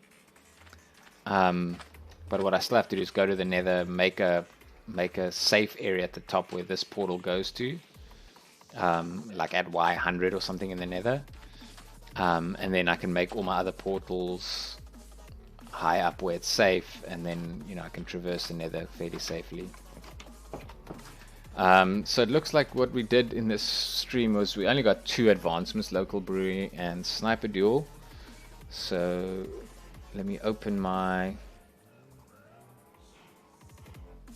my page on MCHC100 and just check what the percentage is, because I don't actually have access to my overlay that tells you the percentage. You guys can obviously see it, but wait a second, why does this thing not say that I'm online? Is the mod not connecting properly? Oh, it does say live now. That's weird. So roughly 44%, so 29 out of 66, we're almost halfway. Now the following an Iron Ender and entering the end portal is 2 more, so that'll put us at 31. 33 is halfway, so there's quite a few here that's still quite easy to get. Getting a weather skeleton skull is easy, you just have to wait. Yeah, actually if we go to the end, we'll do so I can actually pull it up here so that you guys can see too. So we've done everything up to here. The next thing is, so we can cure these zombie villagers. That's not too much of an issue, but that's not really going to give us anything that we don't have at the moment. Whereas going to the end will give us potentially an elytra, so that makes more sense to do it. So if we get these 2, we need 4 more to be halfway. So if we follow an Eye of Ender, we don't even have to go all the way. We just have to do like throw it once. That's 1. If we then find the end portal and we go through, that's another 1. When we do go to the end, we'll get when you come out the other side, you immediately get the end or the beginning. So that's 3. When you kill the Ender Dragon, which obviously once we get there we'll do, because we have to come back, we'll kill the Ender Dragon, that's another 1, so that's 4, that'll put us halfway. Once we kill the Ender Dragon, we'll also get that Dragon Egg, which is another 1, so that's 5. And we won't do the respawn the Ender Dragon, but we'll probably also collect Dragon's Breath while we're in that fight, which is the 6th one. So we'll definitely get at least 6 if we go to the end. Then there's 2 easy ones that we can get after that. Is we can either do it at the same time, or afterwards we can go through one of the end gateways and go find an elytra at an end city, depending on if there's one close by. If there's one far away, it might be trickier, but if we go through and get an elytra, that's another 2 advancements. And the one that I was trying to do last time when I died, with the levitating 50 blocks of the shulker, I wasn't prepared for it that time, so I didn't do it right when I started. I went back to do it, but I know how to to cheese that with the ender pearl, so I'll probably do that one as well. So that's oh, and to get the elytra, you have to go into End City, which is another one. So that's another. So we can get 6 if we go to the end, and another 4 if we go to the end a second time, or carry on and go to End City to get an elytra, which means there's 10 more advancements that we can get. I wouldn't say like guaranteed without any hiccups, but fairly easily, which will put us at like 39, which is it's almost 40 out of 65. So that's like a little under 2/3. So that'll be the next big jump. After that, the rest of the advancements are all kind of like smaller things that you kind of get one at a time. You know, things like you get Bad Omen and then you do a raid. Or when we get a crossbow, we can there's killing a pillager. Shooting a crossbow is one. Killing a pillager with a crossbow is another one. And then there's 2 other ones that you can get. The one is killing 2 phantoms with 1 shot with a crossbow, and the other one is killing 5 different mobs with one shot. Now, those 2 are a little bit harder because you need phantoms to come and you need to hit them in a way that both of them die. And the rest of the stuff can take a bit longer, like breeding all the animals, taming all the cats, go to every biome. Those things will just kind of, I wouldn't say do at the end, but once we have an elytra and rockets and stuff, it's just really flying around, so it just takes time. What I want to do is, I don't want to do the ones that are low risk but take a long time first, because you do them and then you do something that's risky and you die and then you lose that progress. So I want to do the things that are likely to kill me, or likelier to kill me first, so that if I survive all of those, I'm happy to use up a hoe in my own time and wait for a thunderstorm, right? Once you've prepped a villager and whatever, as soon as you get a thunderstorm, you can get that advancement. If you need every biome and it's the only thing you have to do, then you just fly around until you get it. I mean, what's the worst that can happen? Look, taming cats, right? You just go to village after village to try and get cats, right? Once you can move around reliably and you've got decent gear and an elytra and creeper farm, then that's easy. Even like killing unique mobs, 5 unique mobs with 1 shot. I'm actually not sure if it needs to be 5 different kinds of mobs, or if it needs to just be I actually think it must be 5 different kinds of mobs. But that's not too hard, because all you have to do is have a place where mobs spawn, and make like boxes, and then have a creeper and a skeleton and a zombie and whatever in them. And then once you've lined them up, like, it's hard to line them up, but once they're lined up, you just kind of like guaranteed 1 shot, right? So I think that should be, those kinds of things is not, it's not like I'm going to be running out in a place full of mobs just shooting and hoping to hit 5 of them, because if you do it that way, you know, the chances of you dying is really high.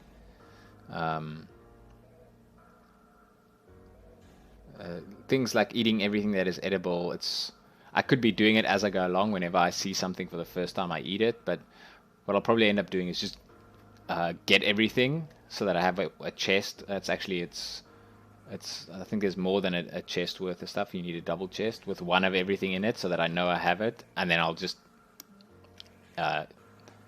eat everything until the chest is empty, right? You probably won't be able to do them all in one go, because when you know, when you're full and you can't eat anymore. So what I'll do is I'll put the chest somewhere here. Like, this will be my eat this stuff chest. I'll fill it up until I have 1 of everything. Once I know that I have whatever the number is, 38 different things, then actually it'll be 2 double chests, because the double chest is 27. I'll fill it up until I have everything, and then whenever I'm hungry, I'll just eat 1 of the things, right? And ideally you want to eat this stuff when you're close to full, because if it does, some of the things actually give you like hunger and stuff, then it's not a problem. So that looks like it's the plan. We'll carry on with that. We'll make more progress towards the end in tomorrow's stream. I'll probably do it around the same time. Sometimes I do the weekend streams in the afternoon, if that's when I have time. But I had a lot of stuff going on this weekend, so I'll probably do it tomorrow night again. So if you want to catch that stream where we go to the end, fight the Ender Dragon, you can follow on Twitch, subscribe on YouTube, or on Mixer, and set it to notify you. Or otherwise, I tweet out at the start of my stream, so you can look below on the Twitch panels. It should have my Twitch there. Or if you're on my site, existential.live, there should be icons at the top with my socials, my Twitch and Discord and stuff. You can, sorry, my Twitter and Discord and stuff. So you can click the Twitter there to follow me, and then I'll let you know when the stream starts. On weekends it can kind of be different times, but during the week I try to stick to 9:30 to 10 o'clock my time, which on the Twitch page the panels will also tell you when that is, if you need it in your time zone. My time zone is 2 hours ahead of UTC, so like UK time based. Well, not UK time. UK is now in British Summer Time, but GMT. So so it's close to Britain's, or it's Central European time basically. So if you're in the US, it's going to be much earlier for you, and if you're in Australia, it's going to be much later for you. So in Australia, it'll be the following morning. In the US, it'll be probably early afternoon, late morning. I think it's usually around 7 hours earlier. So it'll be afternoon. It'll be like 2:30 or maybe even earlier if you're more Western. So that'll help you catch the streams. Thank you for watching, and I appreciate it if you guys are watching the recording afterwards. I'll catch you again tomorrow. Thanks for hanging out. I enjoyed it. Cheers.